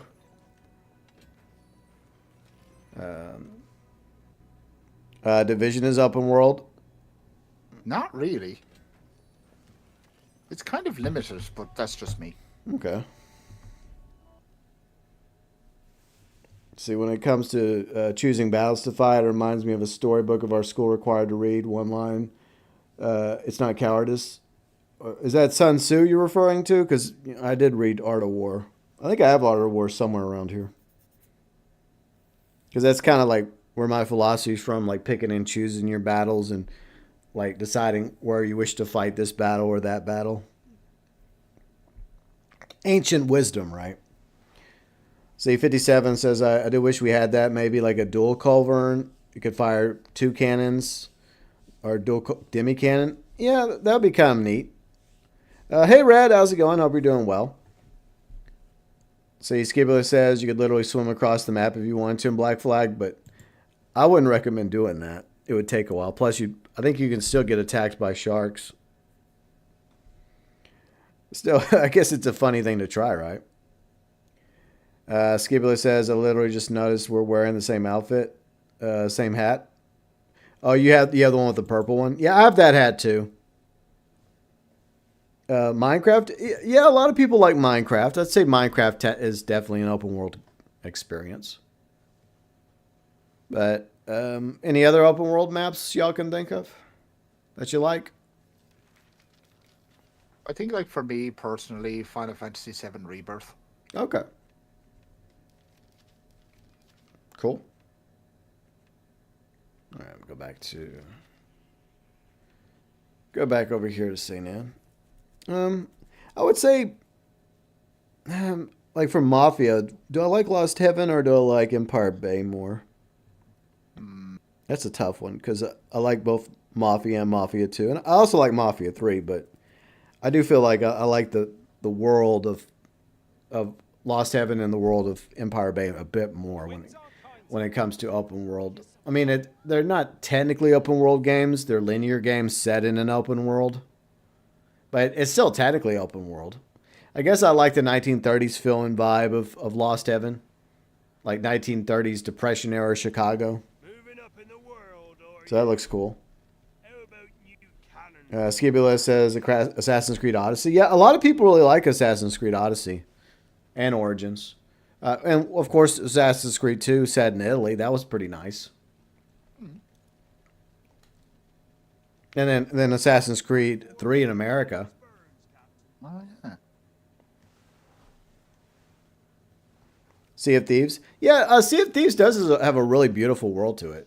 Like, it is a very beautiful world. And I know they're doing the community weekend, but none of us have Sea of Thieves anymore. We would have to re-download it. So we decided it wasn't worth it for us just to go get the community flag. But, like, we used to play Sea of Thieves a lot more. Riley, Yuji, and me. But we just, I don't know. Even though there's way more people that play Sea of Thieves, I just feel like Sea of Thieves has kind of put itself into a rut. And, like, we've discussed that as well. Like, what exactly does Sea of Thieves need to do to kind of turn it around? Because they even though they have more players right now and more content creators and streamers, those numbers have gone down. You know, compared to how they were. I would say probably season 13 was the last time it was really good. And then it's just kind of been going downhill since.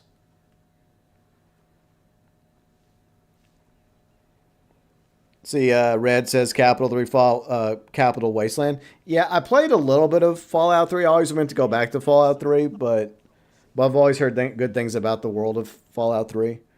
And I do enjoy Fallout 4. You know, one thing that pisses me off ever since they did that update to Fallout 4? Like, I tried getting into my old save file, and it keeps crashing on me. So I'm pissed about that, Bethesda. You fuckers. I had Sanctuary nice and built up, too. And I had the Minutemen rocking around the place. I had some sweet mods. I had it looking good. And now I can't even use the damn... Because I tried loading it, and it keeps crashing on me. I was like, fuck you, Bethesda. That kind of irked me the other day when I tried to get back in. Because I've been watching Season 2 of Fallout. So I was like, you know what? I kind of want to go and see how things are in Fallout 4. It's been a quick minute. But unfortunately, at the moment, I can't use my main save file. And I spent a lot of effort building up Sanctuary, by the way. Kind of irked about it. Skibbo says CF3 says a lot of toxic players. I mean, let's be honest. Most online games have toxic players. I mean, that's just a reality. I mean, GTA has a lot of toxic players. Yeah. Well, the thing that sucks about Sea of Thieves is that you can be forced into forced PvP, even if you don't want to. Yeah, true. That's the one thing. So it's like, I don't want a PvP. But they'll shove it down your throat because the other players want a PvP. They'll just attack you anyways, even if you politely decline it. Because they just won't care. Yeah. Yeah, that is true. So, yeah. I mean, luckily for me and Bounty, we're really decent at PvP. But besides that, I mean, you know, it kind of sucks. That's another thing that sucks is that if you're alone, the game is extremely tough. Mm-hmm. That is true. Like even if you're decent in a sloop, like it can still be intimidating, sailing around in a solo slooping. Yeah, there was this one time. It was awful. Like the only option I had was to run away, basically, because it was like a brigantine versus me alone. Yeah. And I somehow managed to kill their entire team like 3 times in a row. Where my ship, I literally anchored them, and my ship literally sailed across the map once I got bored of killing them. Yeah. And then they left me alone. But like, if you're not good, it can be really, really hard. Yeah, it can be fun for like a really skilled PvP player to go up against a brigantine. But like for a newer lower level player that doesn't really care for PvP, yeah, you'll get screwed. Yeah, it sucks. So you're all about PvE since I usually don't fight PvP? Yeah, I mean... I don't blame you. Yeah, I'm more of a PvE player too, but I don't mind a little bit of PvP. Yeah, I don't mind some PvP. Like, there was a time I liked PvP more in GTA Online before they started adding all the bullshit. like the freaking orb cannon and the easy way out nonsense and the broomstick. It's like I miss the old days of GTA Online where it was a little bit more creative how they would try to kill you. There's no GTA Classic, so. No. Well, my hope is that with GTA 6 Online, it'll maybe go back to that for a while. But yeah, I mean, you're right, Hikari. There's a lot of toxic people on the internet, too. That's just a sad reality. But, I mean, I do think that Skull and Bones needs, like, a PvP mode. Like, a PvP, like, I think we talked about it last week. I know others, like Death Wish and others have talked about it. It would be nice if there was, like, a place you could go just to PvP other ships. It was just... Yeah, like the South. Yeah, exactly, like in a Division. Others have, suggested that as well. Where in this version of Skull and Bones, you can PvP if you have the PvP banner up, right? But most people rather just PvE, right? But I do like the idea of a place for the PvP players to go, not dev tides, where they can just simply sell around and just, have that option to be able to fight and sink each other at will. I mean, they could take one of the Death Tide maps and just put it in free mode. Yeah. Or just like create like because there was talk of them creating another world tier. I don't know if that's actually going to happen, but just create a PvP tier. There you go. It's just like, it's basically just like World Tier 2, but it's PvP like enforced, right? Where Yeah, like PvP enabled. Yeah, exactly. I mean, you're not always going to be PvPing, but it's a given to where if you go in there, yeah, there's a very good chance that other ships are going to attack you. I can already imagine all the friendly fire accidentally, just like Helldivers. Well, I guess you would have to make it to where you couldn't be in a group. That way, you couldn't just gang up on one ship, right? So maybe that's the trade-off, is that in a PvP like World Tier 3 hypothetically, where groups would be removed, or it'd be basically every pirate for itself. I guess you could coordinate and work together if you wanted to. So how do you join, like, friends or something? Like, hey, I want to join you. Well, like I'm saying, I mean, that does give you an unfair advantage if you're going in like 3 ships versus 1 solo ship, right? So, I don't know. It's just trying to figure out a way to make it work. But I do understand that there are definitely a lot of players that want a bit more PvP action, and I agree with that. Yeah, DMC. Yeah, Death Wish was on the side of the DMC. I mean, look, we had people on the side of the company. We had people on the side of the DMC. That's kind of the point of the faction war. People were going to pick this side or that side. Fortunately, we were on the winning side. So, yay. For now. I mean... I love how you're always saying that. What? You. What'd I say? I didn't say anything. Luckily for us, we were on the winning side. Yeah. It's nice to be on the winning side every now and then. Because a lot of times I'm not on the winning side. But I mean, it could go a little differently in the second half of the faction war. Who knows? Because I'm going to stick with the company, Some people said they might switch sides. But I'm just going to stick with the company and say, fuck it. It's all about the company you keep, GP.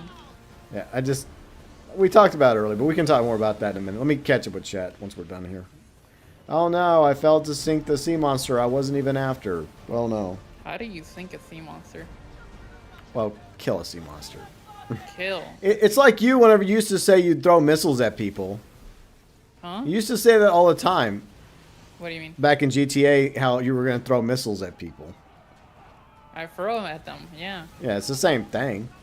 I check it with my hand It and I throw it at people. It doesn't make sense, but the same premise.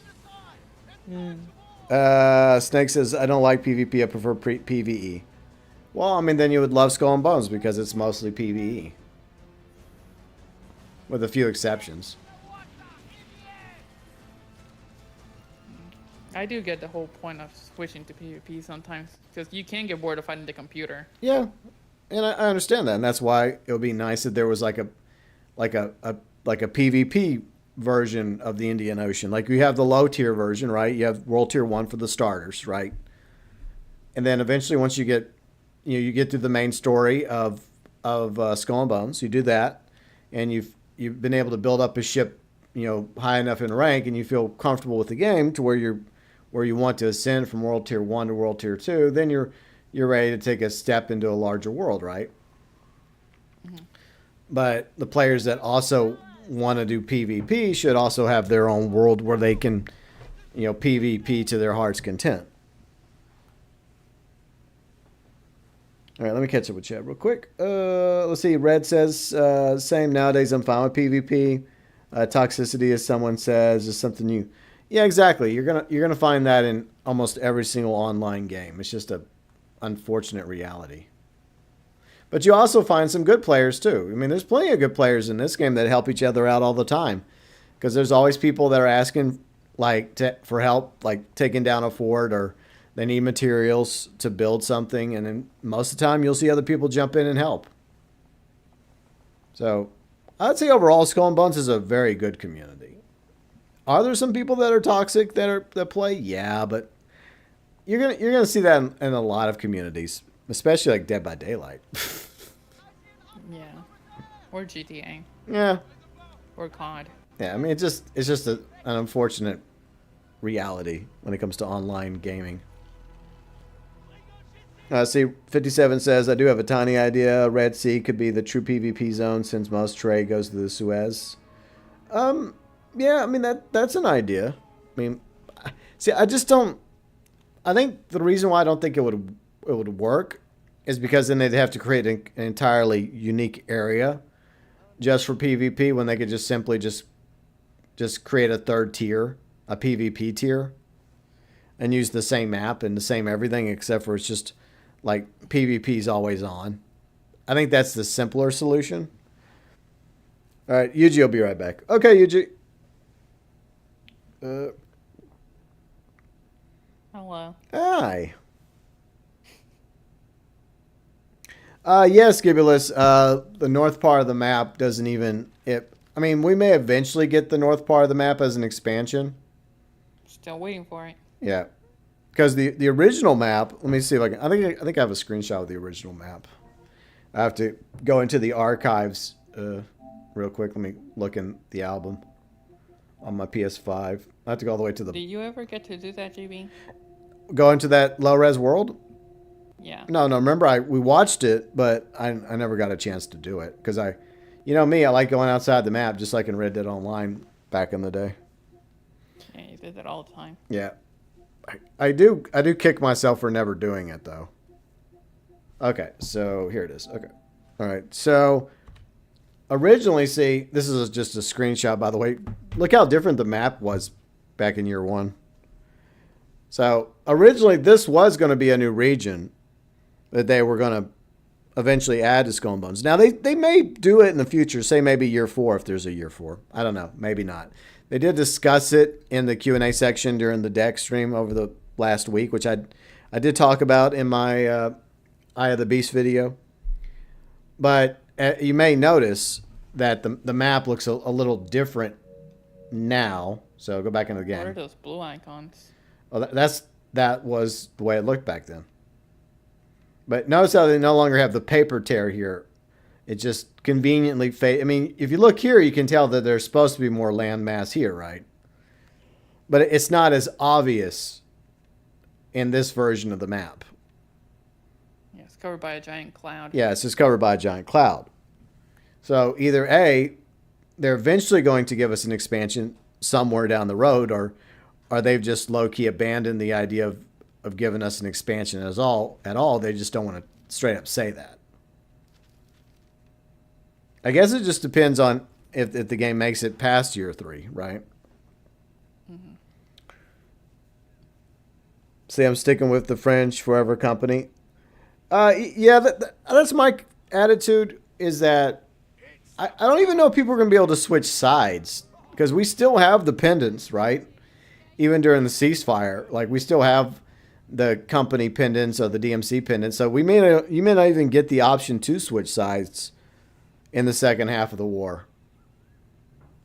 But even if we had the ability to switch sides, I would just stick with the company. You haven't become too But I could envision some DMC players switching sides. All right, maybe not all of them, but there's some that are right now thinking, you know what, I think I'd rather be on the side of the company. Even if they won't publicly admit it. Right, sold a few. So now what? I'm selling some stuff real quick while we wait for UG to come back. But yeah, at the beginning of the stream, obviously I mentioned why I called the stream post Faction War Clarity. So we were talking a little bit about our thoughts about the Faction War, the state of the Faction War in the game, and I guess like our own opinions about it, positive and negative. So is there anything you'd like to add regarding that topic? Yeah, I hope it's a mid-season update and not from the very beginning of the season. Yeah, I agree. I don't want it lasting another 100 days, please. No more battle phases that last like a whole month. Yeah. Yeah, that was my big complaint earlier, too, is that the battle periods just go on too long. And it just drags. It drags, man. Like, I was already done with it by like a day or two in. Yeah. Or depending on how much of a mood I was in Skull and Bones. Like, there was one time I got to like level, I think like 30 to 40 in like 2 hours. Yeah. So it's just like, great.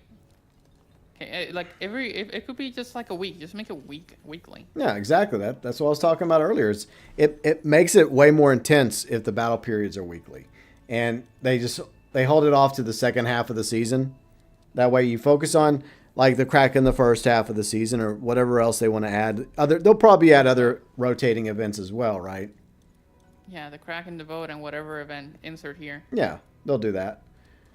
But like the second half of the season, the ceasefire ends and then the war heats back up, right? And then they do, I guess, 6 weeks. 6 weeks of faction war. In the final 6 weeks, and it's weekly. Like every battle period, you're fighting because it's more intense, right? Because you only have a week to claim these territories for your faction. Instead of, we had 3 weeks. Oh, we got plenty of time. And it gets boring. It does get like, oh, great. Yeah, it does. And sorry, Bab, go ahead. No, it's just like, oh, great. Like, I finished everything. Oh, would you look at that? There's 18 days left. I mean, what am I going to do? Yeah. And that's something you just don't care. Yeah, and that's something I think about psychologically. Like, for example, if a parent tells you have like 3 hours, well, let's not go there. You have, let's just say the same thing, okay? You have 3 weeks to clean up your room, or you're grounded, or you're fired. Yeah, or you only have 1 week to clean up your room. Which one feels more intense, right? Which one gives you more pressure to get the job done before the deadline? 1 week. So I think that the battle period should be cut down to 1 or 2 weeks. And I think that would go a long ways towards making it more intense and not drag the damn thing out as long as they did the first faction war. Mm-hmm. Yeah, I want to go grab these before I forgot. Holy Jesus. What? I just saw a Dow, a Sea People Dow killing a Garuda. Wow, that's impressive. Move these over here to the warehouse. By the Blybringer, she be. Skibula says, well, I mean, I don't know. I mean, if Death Wish chose to be on the side of the DMC, just like we chose to be on the side of the company, and that was his choice, and then we made our choice, At the end of the day, ship his choice. Yeah. I mean, at the end of the day, it's not a big deal. I mean, I'm not going to turn somebody away from being a friend just because they picked the DMC, I hate you. Yeah. Yeah. I mean, we'll have some joke and banter, right? Oh, to the bottom of Davy Jones's locker with you DMC swine. But I don't mean anything by it, It's just some trash talking, friendly, healthy trash talking that isn't to be taken seriously. All right. Well, at least I have confirmation. Time to switch to the DMC. Ah, very funny. It's all fun and games until it actually happens. But I feel like most players are just gonna probably just stick to their side.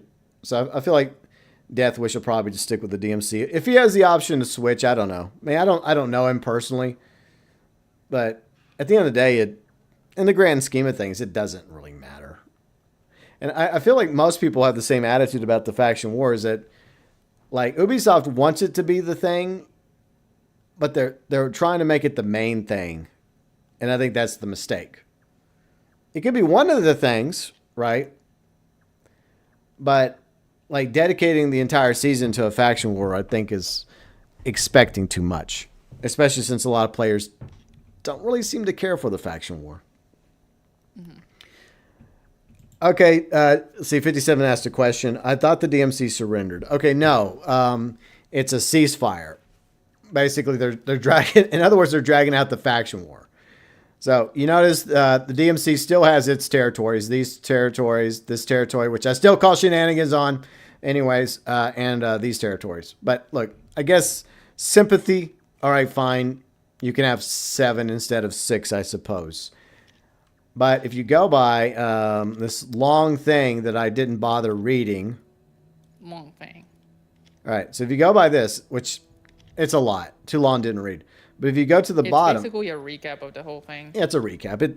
You don't have to read it. But the important part is at the bottom. A ceasefire. There is a ceasefire at the moment in the game.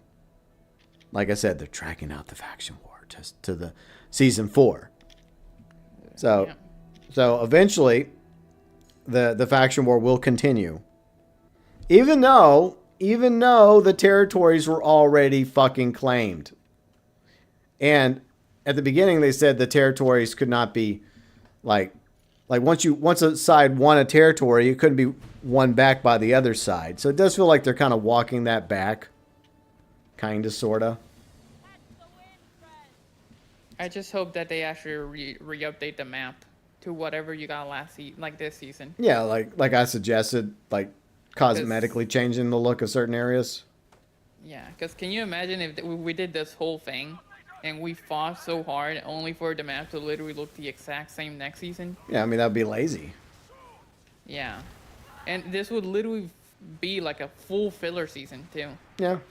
A filler season where nothing happened, if you think about it, like, later on. Yeah, it just feels like they're just dragging it out for the sake of dragging it out. Because Jesus Christ.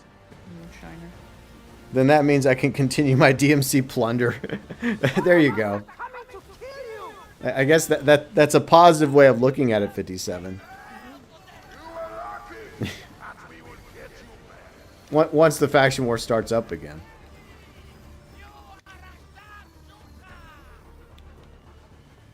But they are adding some stuff to the faction war. Like it's gonna be a lot of it's gonna be.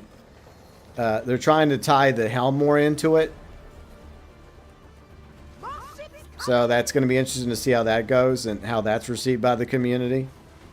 Because there might be a lot of Helm players that are like, no, I don't want anything to do with the faction war. Just leave my operations alone. Yeah, as a Helm player, I want nothing to do with the faction war. Leave my Helm thing alone. Exactly. It's like, no, fuck off. I have everything level 5.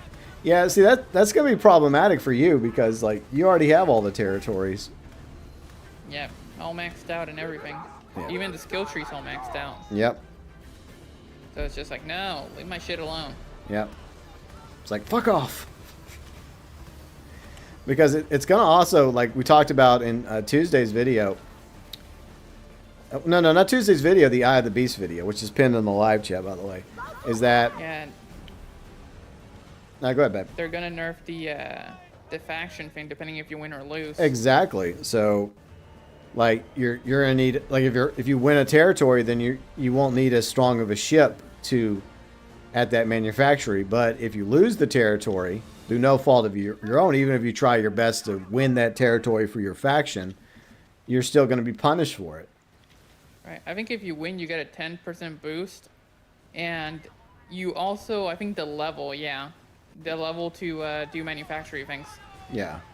Also increase if you lose. Yeah. So that's going to be unfortunate for people that are really into the helm. I wonder how that's going to work for level 15, if it's just going to max out there. I don't know. I guess we'll find out. Because like the one from the DMC, one of them requires to have level 15 ship to deliver. Like, does it go to 16 or does it just stay at 15? Yeah, but that's not very. There's no Yeah, level 16 ship. Yeah, we don't like players at the moment can't build a level 16 ship. So that doesn't really make sense. Yeah, so either they're gonna max it out at 15 and it doesn't go any higher than that, but yeah, I mean, luckily for me, I don't have to worry about that too much because I just have basically every single ship like level 14 or 15. Yeah. So it'll be fine. I can just still get low risk. Which, by the way, I have noticed a severe increase of me having to repair my ships, GB. Yeah. Like, I don't know if they increased it in a patch or something, but I've had to basically repair my ship more and more. Yeah. Like, whenever I leave them, Sorry. like, behind. It's okay. Yeah, I think that they have because I haven't because all this time I've had shit. Sorry, Rando. My bad. But like I did notice that because I came down there and I was asking you what's with this red hammer because I never had one of my ships in my manufactory have a red hammer. Mm-hmm. And like one of my ships because I have all these manufacturers that I have, each one has a ship. Most of them are Padawikans. Are ships that I built that I no longer use. And then one of them in particular had like a red hammer by it. I'm like, what's the red hammer? You were like, oh yeah, your ship was damaged. Like, what? That's a thing? Like, I thought as long as you had it at low risk, that wouldn't happen. But I guess there is a small chance of it happening. But maybe they boosted it a little bit. It's in the name, GB. Low risk. Hence, there's still risk. When I think of low risk, I think of no risk. Wow. But I guess they must have tweaked it on the back end because it never happened to me before. Because I always make sure that the ships in my manufacturers are low risk, so I always buff them up a little bit. See, 57, I wonder after Faction War, will the company get to recapture the stolen Megafort? I don't know. I mean, that's a good question. Like, there's a lot of questions about what their plans with the Faction War are going forward, like past Season 4. Because, my idea was that eventually they would move on to 2 other factions to fight, right? And there would be like smaller faction wars that wouldn't span across the entire Indian Ocean, but like the Red Isles, there might be like a short faction war, a mini faction war between the Farah and the Sea People, where you could pick a side in that war, right? Or the Ungawan Civil War. Or, I do still wonder how that fort looked like before Season 2. Because I joined in Year 2 Season 2, so I never got a chance to see what the fort actually looked like before the DMC took it over. From my recollection, I think it was just a island. It didn't really have anything on it. It was just sitting there. And then magically, the DMC sneaks over there, an entire giant fort out of nowhere. Nobody was paying attention to all the construction ships and crews over there. Then one day, it was just there magically. Video games. And we're like, hey, where did that come from? I thought that I thought the Dutch said they were building another windmill. They lied. And then you have Snake over there laughing. Ha ha! I fooled you. You thought we were building another windmill? You were wrong. Wow.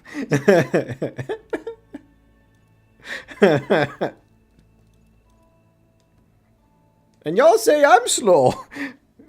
You are. But yeah, I can see like someone like Snake just thinking they got the drop on us.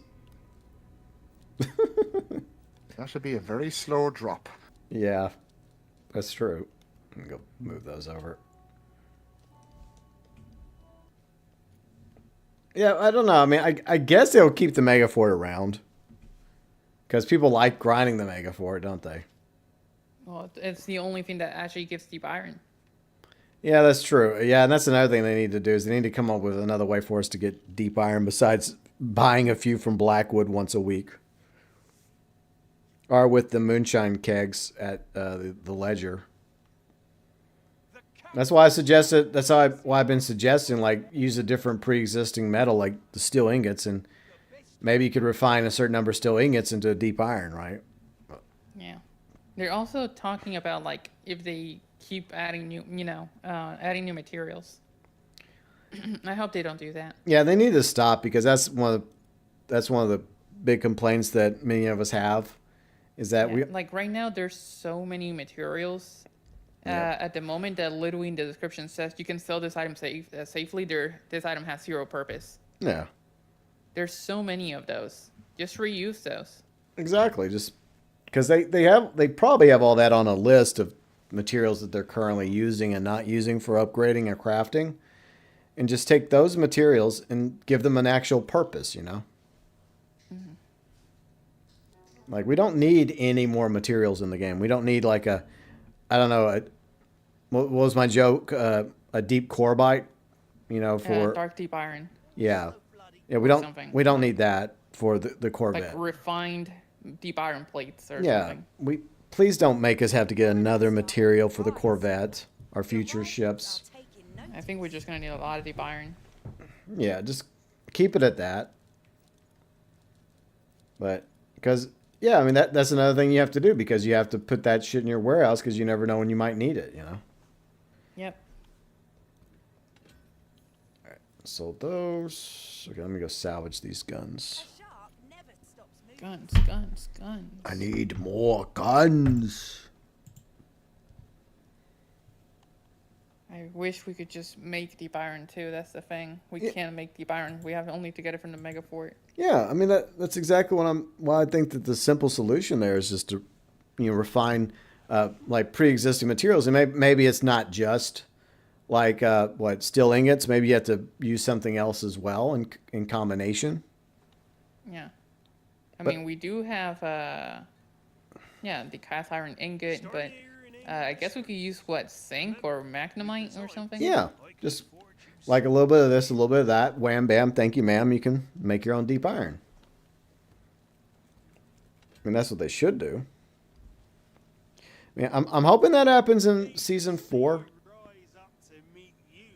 So that's just an option for people to make more deep iron in the game. Mm-hmm. All right, let's see. Let me see if I can sell those real quick.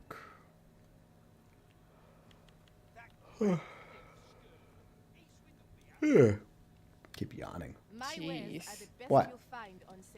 The amount of shit I have saved up from this event. Yeah, quite a bit.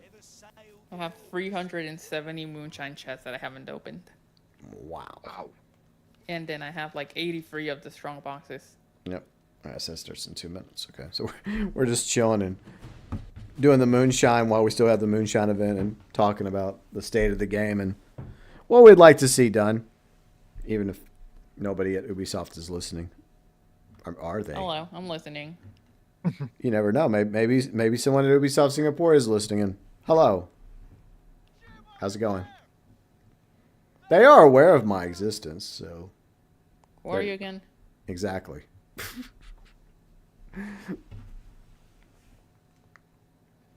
It was funny because we were laying in bed just because I watched the deck when it was live, right, and so did Riley because I was writing down notes for my video, and then when we were laying in because I went to go lay in bed over a little bit just to cuddle, as couples do, and we were watching I guess Death Wish's reaction to it because we were kind of curious about his opinion, and so like there's some things he was talking about that I was like, okay, well, that's a good point.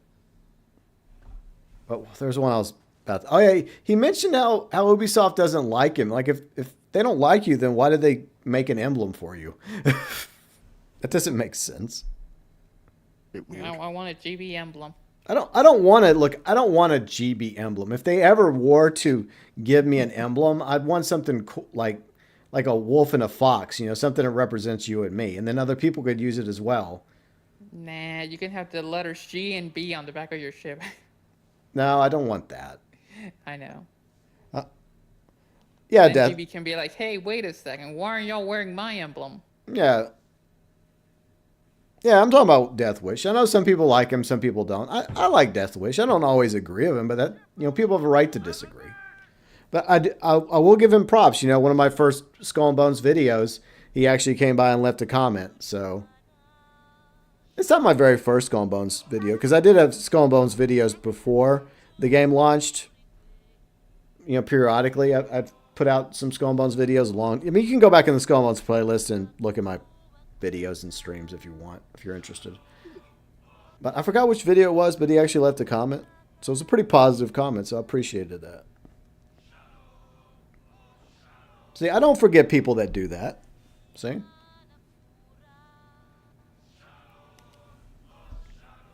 But yeah, I don't think it was... I mean, I could be wrong. Maybe he said a thing or two that's pissed them off. I don't know. Because I don't watch him religiously, because I do my own thing and he does his own thing. But every now and then he'll have an interesting video. Then I'm like, okay, I'll check this out. I'll see what he has to say about this. But I don't know why you would think that they're mad at him. Did he do something that made him mad at him? I mean, I do stuff that make people mad at me all the time, but I don't care.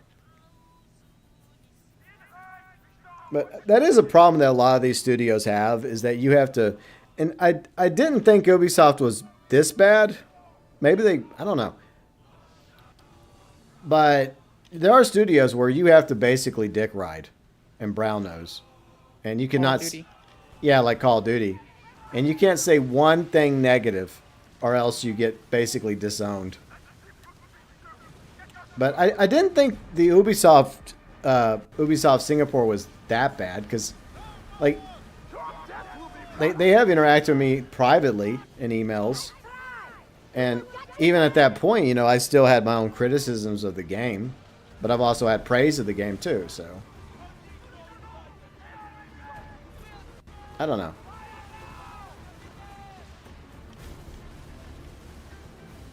But I would like to believe that there are some studios that actually can accept constructive criticism, because anytime I have criticism, it's meant to be taken constructively. You know, I want the game to succeed. You know, I want it to do better. You know, so I'm not going to sit back and say this is fine when there's clearly a problem. You know, and I can't stand content creators that do that. I cannot stand them. Or any, Shills. yeah, any, like, it's not just for video games. There's also plenty of political shills that do that too. I mean, there's shills everywhere, sadly. And they'll shill for something, they'll promote something, they'll say this is fine when the reality is this is not fine. There are problems. You know, and I just can't stand that, because it's obvious they're not being honest with you. They're lying.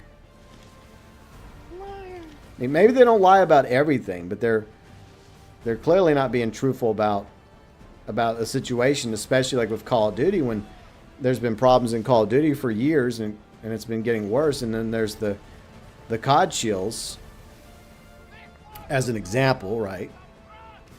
That just sit back going, no, this is fine. This is the best COD game ever. This is amazing. Yeah. With that face on the thumbnail. Yeah. I just can't sit. Yeah, I can't stand it. Like, the only reason why I started putting my face on the GTA event thumbnails is because I'm conducting a little experiment, which isn't really going so well, but okay. JB out here doing science experiment. Well, I came across something weeks ago, maybe a month at this point, where apparently the algorithm boosts your channel or your views if you actually put your face on thumbnails. Is that confirmed? It seemed like it was from what I read, but that's why I was testing it with the event week video. And how's that going so far? About the same. I feel like it doesn't matter. I think that even if I just kept not doing it, I'd probably have the same views that I've had. I mean, I could be wrong, but I don't really feel like it makes much of a difference. But that's what somebody said, so I'm like, okay, well, I'll put it to a test, you know, because, you know, I'm willing to adapt. I'm willing to do some things to try to improve the channel, you know, and maybe reach more people, just like anyone else wants to do. So I was like, you know what? Fine. I can just take some photos of me on my iPhone and then just put them in the thumbnail. I'm gonna look pretty. That's just me doing like this. Click, click, click. And then just making different faces. And the only face I won't do is the DS face, you know. No, I'm not doing that. No, please The don't do what? that. Dick sucking. Oh, the oh my god, hands Yeah. in both the side of your ears, and then Yeah. oh my Yeah. god. Anytime a creator does, I just want to go and Photoshop a certain something it going into, you know. Just Okay, just I think do it. you Just do it. like the temptation is there, but I don't. You should just do it. No, stop it. Behind me, honestly. Satan. It is. Hey, don't worry. I'll be that little devil in your shoulder. No, Do stop it. Do Stop it, you little Do devil it. fox. And then usually we'll be like the angel, but you also say, "Do it, do Because it." I joked about creating like an alias X account, which I don't have, by the way. I don't have an alias. I have one X account that no one cares about, and I just post where the fuck I want to post over there politically. But I've entertained the idea of just creating an anonymous shit account where I would do that, intentionally go find thumbnails of creators that do that on their thumbnails, and then just use some Photoshop skills. Because I think it's the dumbest thing. I think it's the dumbest thing when creators do that in their thumbnails. It's so stupid. Like when I see thumbnails like that where they have this like constipated look on their face, I'm like, okay, I'm not watching you. Yeah, that's why I just do silly face and or you know, just do this. You know, just that's what I do for mine. But mainly, it's just like I said, I'm just conducting an experiment. I don't know how long I'll let the experiment play out. We'll see how it goes. C57 says, I once forgot to give a dude 26 plague dust due to an offer he made. Hopefully he doesn't realize it. He's going to plot against you, and your entire line is doomed now. Future generations will suffer his wrath and vengeance. Poor dude. I'm sure he found the plague dust from somebody else, so I'm sure it's not the end of the world for you. But anytime I trade something with somebody, fortunately the trade system is where you basically have to both agree to the trade. So in order to make it fair, so if like somebody, like if I want deep iron and I'm offering like something for deep iron, that way, Silver. yeah, and that way they get what they want and I get what I want. You know, I do like the trade system in the game. I do think that's a good thing. The ability to barter with other players. I think that's a positive. So that's something I do like about Skull and Bones. I'm still waiting for my Pieces of 8 transfer, you know, so that way I can give Pieces of 8 to people. I'm surprised they don't have that as at least like up to like 100,000, because Pieces of 8 don't really do much right now for veteran players. But I think that's something they're going to address in season 4. I think they mentioned that they were gonna like add things for us to spend Pieces of 8 on in season 4. Hopefully, because I got, how much do I got? Got Too many. Yeah, 1.5 million Pieces of 8. Jesus. I know, right? You've become a So pirate it's just sitting there because of everything that cost Pieces of 8 that I wanted, I already bought. So, you know, short of, you know, the Corvette and upgrading the Corvette, which, you know, was probably going to also cost Pieces of 8, you know, I'm okay for right now. So there's nothing Plus else. the weapon ascensions. Yeah, the weapon ascensions as well. So, all right, let's see. Is there anything I need to sell? Yeah, a few things. I'm gonna do that. Do y'all want to do like one mega fort before we call it a day? Huh? Do you want to do one mega fort before we call it a day? GB. What? I want to do one mega fort before we call it a day. Okay. There you go. All right. I mean, is there anything else y'all wanted to do, or that about it? No? Okay. All right. There we go.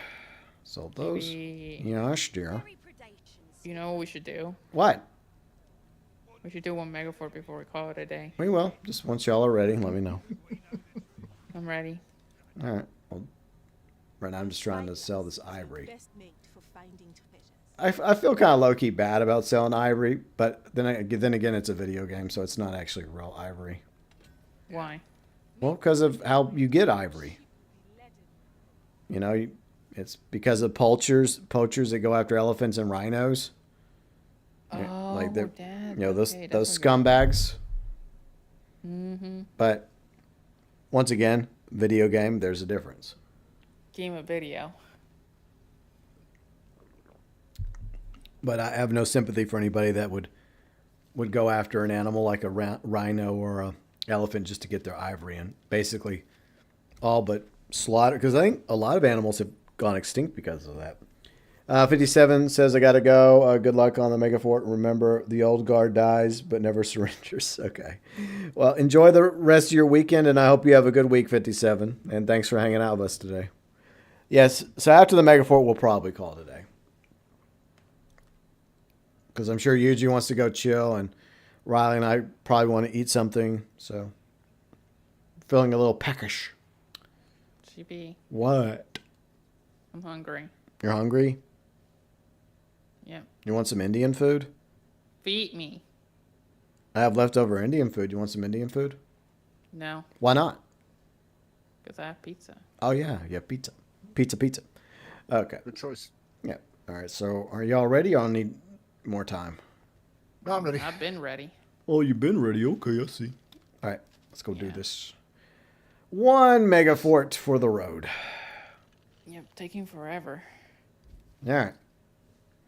I think it's a good tradition. You know, at the end of the stream, we do one Megafort, then we call it a day. Look at that. We already found a game. Yep. Oh, we forgot to talk about the crack. I guess we can talk about the Kraken at the very end. Okay, talk about it. Like our theory about we did talk about it during the vlog, but how we think that they're probably going to implement the Kraken, or two different ways they're going to use it. Yep. Flaring. Yep.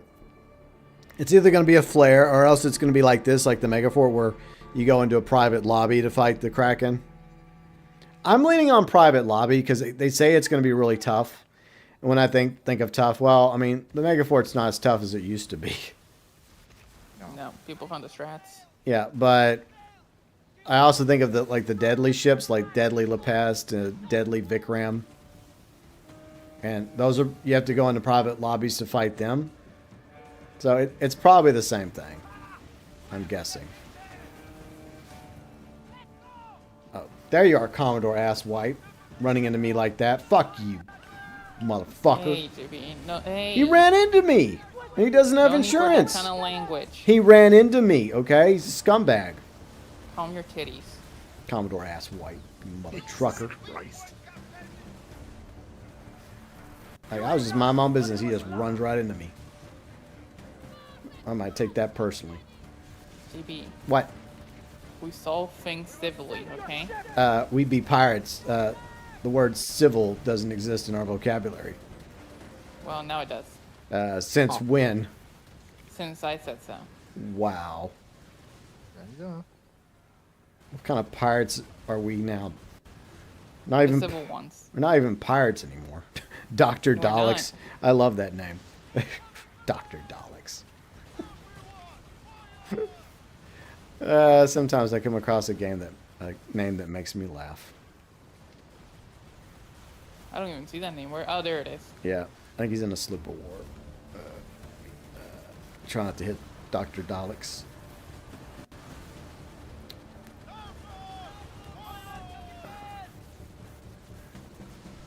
Get back here, Commodore Asswipe. There, you crash. Get him. Yep. All right, let's mortar his ass before he gets away. Nope, he's getting away. No! Bastard. Well, waste of mortars. Nope. Sorry, Bip. It's okay, don't worry. It's just there's not enough space. Yeah. You're carrying that. I mean, what is it? That frigate wall. Yeah, true.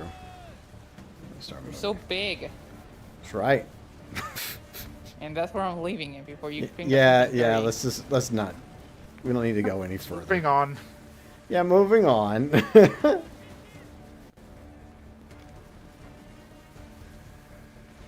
Alright, so we destroyed those, so we just gotta take out the Commodore. Working on it. Yeah, he's the only DMC Commodore that uses a frigate. Yeah. It's like, a flute? I ain't using a flute. I'm a man Good of... for him, honestly. Yeah, Dude has aura. that's right. It's like all the other Commodores use flutes, but he's like, nope, I'm using a frigate. He still has the same voice lines from the other DMC. Yeah, well. Unfortunately, the budget for voice acting is, you know. I still like the DMC voice lines though, because they're very funny. Yeah. It just sounds so aggressive. It just reminds me of, Yeah. what is it, Snake when he gets angry. Yeah. They should just hire Snake to record some lines for him. Sure, he'll do it for free. No, I mean, why do it for free when they'll pay you a few shekels? Maybe they'll give him a couple free Ubisoft games or something. There you go. He won't do any of that shit unless FTK is with him. Oh, good point. Is FTK going to be there? No, he's not. Then nope, won't do it. Wow. We did it. And that's the end of the Mega Fort. I didn't even shoot at it once. Really? No, I'm using 4 torpedoes. Yeah, that didn't last very long. Oh well. It's good for farming, see? It is. But it can get boring. I wonder if they're gonna tweak it. I wonder if they're gonna even bother tweaking it in season 4. Or just leave it alone. Just make it stronger. Give it like another million health or something. Yeah, they probably do. They probably do something simple like that, right? Just increase the number a little bit. I don't know. I think they should just be happy that people actually do it. You know. That's what. Ooh, free flares, hell yeah. No, don't shoot me.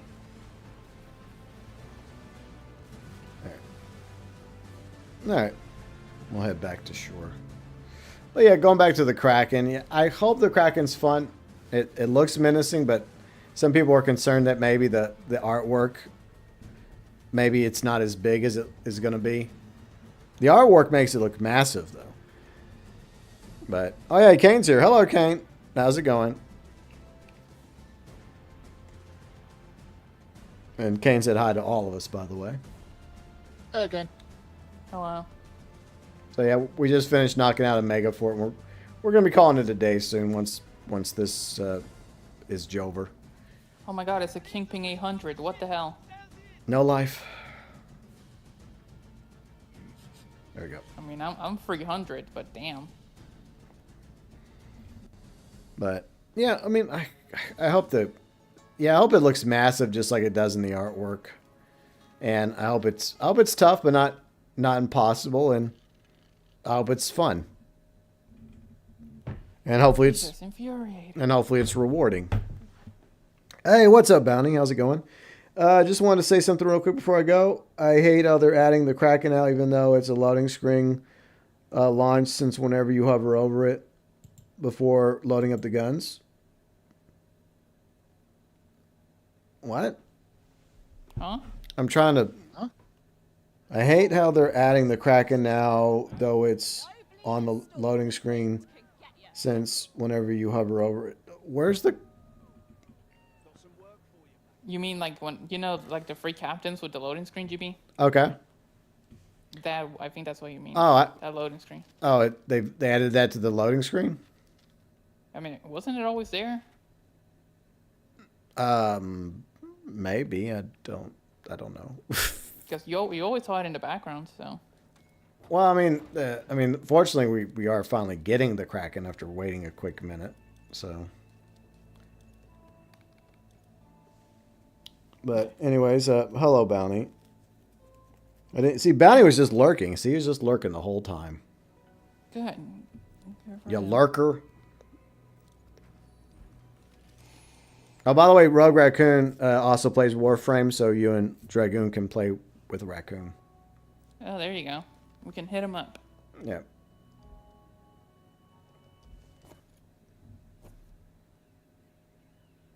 But yeah, I mean, I feel like like I said, they're going to do two things with the Kraken. Either it's going to be like you have to use a flare to summon it, or it's going to be its own private lobby, like the Megafort or like the deadly versions of Lepest or Vikram. But yeah, like we talked about in the vlog, I think the best case scenario is maybe they have it to where it just surprise attacks, which I doubt. Yeah, they'll come from underwater and bitch smack you with a tentacle. Yeah. See, Bounty says on PlayStation, before you choose to play the game and pull up the background, some music it shows 3 ships in the Kraken. Well, that's been that's been the artwork for season 3 the whole. I mean, for year 2, since the beginning of year 2, because they've had it. They've been alluding to it ever since they first announced year 2. So that just happens to be the artwork for year 2, but fortunately we're finally getting it. But I mean, it does look cool. Like if you go the screenshots I added in Discord, it does look massive. Kind of has a Cthulhu look to it. In my opinion, I think it looks more intimidating than the Kraken in Sea of Thieves. Well, you don't see the face of that one. Well, you do eventually, and it looks like a chicken. Chicken. Yeah. Oh, yeah, in that one story mission. But Yeah. I mean in battle. Well, yeah, you never see it in battle, but you know what it looks like, though. But yeah, but we're finally getting it. It's just it's been a quick minute since they first teased the Kraken. But after all this waiting, patiently waiting, at the end of year 2, we're finally going to get the Kraken and the Corvette. February 10th. Yay! So This season took an eternity to get through. it did. It did. Because I remember season 2. I guess it was also the fact that I guess in season 2 I was keeping myself busy. Getting all the Real life stuff. all the manufacturers. Oh, manufacturers. You remember yeah. how I was grinding for that like every single day? Yeah, I remember. I guess I just kept myself busy doing that. Yeah. And this one is just like, oh great, I got everything. Oh, Fashion War? Okay, did it, bye. Yeah. Yeah, they definitely need to cut down the time of the faction wars going forward. Hopefully they do that. Tommy Yeah. Angelo Jr. What's up, Tommy? How's it going? But yeah, if that's one big critique I can give is that they dragged it on too long. And I just want a break from the faction war, so hopefully season 4 doesn't begin with the faction war starting up right away. The Corvette doesn't come to season 4, and I don't have a real life Corvette, if that's what you're thinking, Tommy. But anyways, before we wrap up, Yuji, what's going on with your channel? Okay. Probably tomorrow. My plan is to wrap up Batman: Arkham Asylum. Nice. Tuesday, more Red Dead Redemption 2. Going to go to my least favorite area in that game, Saint Denis. Yeah. Not looking forward to that at all. And then Thursday, I'm going to be mastering that glow stick thingy. Star Wars Jedi Fallen Order. That's it. Okay. Well. And then starting next Monday, once I have Batman finished, brand new playthrough of Pokemon Legends ZA. I'm going to play it so no one else has to. Okay. I got it for like €10. So All right. Well, that's everything that Yuji has going on over on his channel. Riley, what's going on with you and your channel? Hello. Hi. That's it. Bye. Funny. Wow. No, I got Wild Assault, and it's not going too good. It's not going too good. And that's all I got. Okay.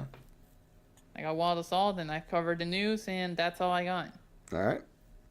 Well, I have something else for you to promote. What? The Vlogs channel. There you go. The blue, yeah. There you go. So.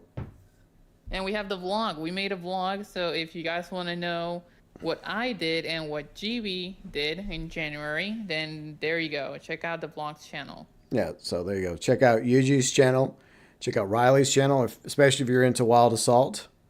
And then check out our vlogs channel for the January 2026 vlog, which, by the way, is also linked below in the description section on YouTube, FYI. But Yuji, Riley, thank you for setting sail with me today in Skull and Bones. You're No welcome. problem. Thanks for letting me join. Yeah.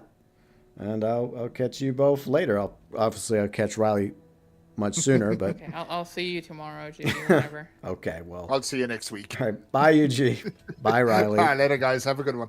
Bye. Bye. All right, so if y'all get a chance, check out Riley's channel, check out Yuji's channel, check out our vlogs channel, Riley and I, our vlogs channel. And Skull and Bones content, there'll be a Kraken video sometime this week. I don't know when I think the next deck stream is Tuesday night, Tuesday night my time. So I'll watch the deck stream, I'll jot down notes, take screenshots regarding the Kraken, then I'll make a video going over the 411 regarding the Kraken, what we find out this week in Skull and Bones during the deck stream. So that's going to be the Skull and Bones content this week, most likely. But I did cover all the Eye of the Beast info we have so far regarding what we can expect in Season 4, like the Corvette. We got a lot of information about the Corvette. We got a bit of information about what changes are coming to the faction war. And some other things as well. Also some Q&As that they did. I added that to the end of my video regarding Eye of the Beast. The Eye of the Beast info video that got pinned in the live chats. But I guess, yeah, we got a Kraken Skull and Bones video coming up this week. GTA Online Event Week video, most likely on Thursday. And next weekend we'll be back in, I don't know, maybe we'll see what happens. Because I know Kane's been nagging me about playing Dispatch. So who knows, maybe this is the week to play Dispatch, right? Maybe this is the week I finally break down, buy Dispatch, and dedicate like Friday, Saturday, and Sunday to playing through Dispatch. Would y'all like that? You know what? I'll put up a poll. At the end of the stream, I'll put up a poll, and then we'll have a nosy. Because I don't know if they're really planning on anything special in GTA Online this coming weekend. And let's be honest, like, we're going to have to wait till Season 4 launches in Skull and Bones before it becomes interesting again. Because right now it's just the Moonshine event. So, I mean, it's fun to grind off stream while you're hanging out with friends or doing it solo while you're listening to videos or music, etc. But if I'm going to be honest, you know, it's just kind of the waiting, the waiting for Season 4 to launch. And when it does launch, February 10th, Tuesday, 12 p.m. Central, 6 p.m. UK, I'll be doing a special Tuesday stream when it comes to the launch of Eye of the Beast. Year 2, Season 4, Skull and Bones. So that's the roadmap for me when it comes to Skull and Bones going forward. And GTA Online. But if you enjoyed today's stream and you're watching on Twitch, feel free and follow me on Twitch. And if you're watching on YouTube, on your way out the door, feel free and leave a like. And once again, don't forget to check out Riley's channel and UG Outlaw's channel, as well as the vlogs channel. And you can also go watch the January 2026 vlog. And for all you Skull and Bones fans, well, good news. We happen to have Skull and Bones video in the background. And we do talk a bit about Skull and Bones in that video, along with other stuff like how things are going with Riley's recovery since her operation, some stuff we've been watching, other games we've been playing, etc. All can be found in the January 2026 vlog. And if you're new to the channel, yes, I do cover Skull and Bones and stream Skull and Bones. And we also cover and stream GTA Online and any GTA 6 news that happens to come out. And I could very well make a Fallout 2 review after the season finale of Fallout 2. So that's something I'm planning on doing, because I think I did a Fallout review of the first season, if I'm not mistaken. I think I did that. But yeah, I do appreciate all of you watching. And you can always check out Riley's channel, Yuji's channel, the vlogs channel, all my friends' channels like Kane's channel, Snake's channel, etc. in the channel section, well, the featured channel section of my channel. Big thank you to all of you, my amazing viewers, subscribers, followers, fans, friends, mods, as well as my amazing YouTube members. Big shout out to them. And YouTube members always have access to the badges, the emotes, shout outs at the beginning of the streams, and you get included below in the description section of all YouTube streams. Early access to one video a week. and I guess I'll do a little bit of brainstorming after I eat, and then I'll think about what I want to make for a video for tomorrow. I'll probably whip something together, and then it'll be early access for members Monday morning, and then available for everybody else a few hours later. That's just one of the many perks of being a YouTube member, and you get featured on the description section of the channel. And the description section is where you can find the live stream schedule as well as socials, Twitch, Discord, and once again, the Vlogs channel. I hope you all have a great week ahead.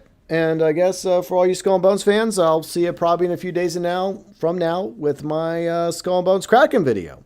Yeah, that's what's next on the list. Till then, from me to each and every one of you, from the bottom of my heart in Davy Jones's locker, as always, thanks for watching.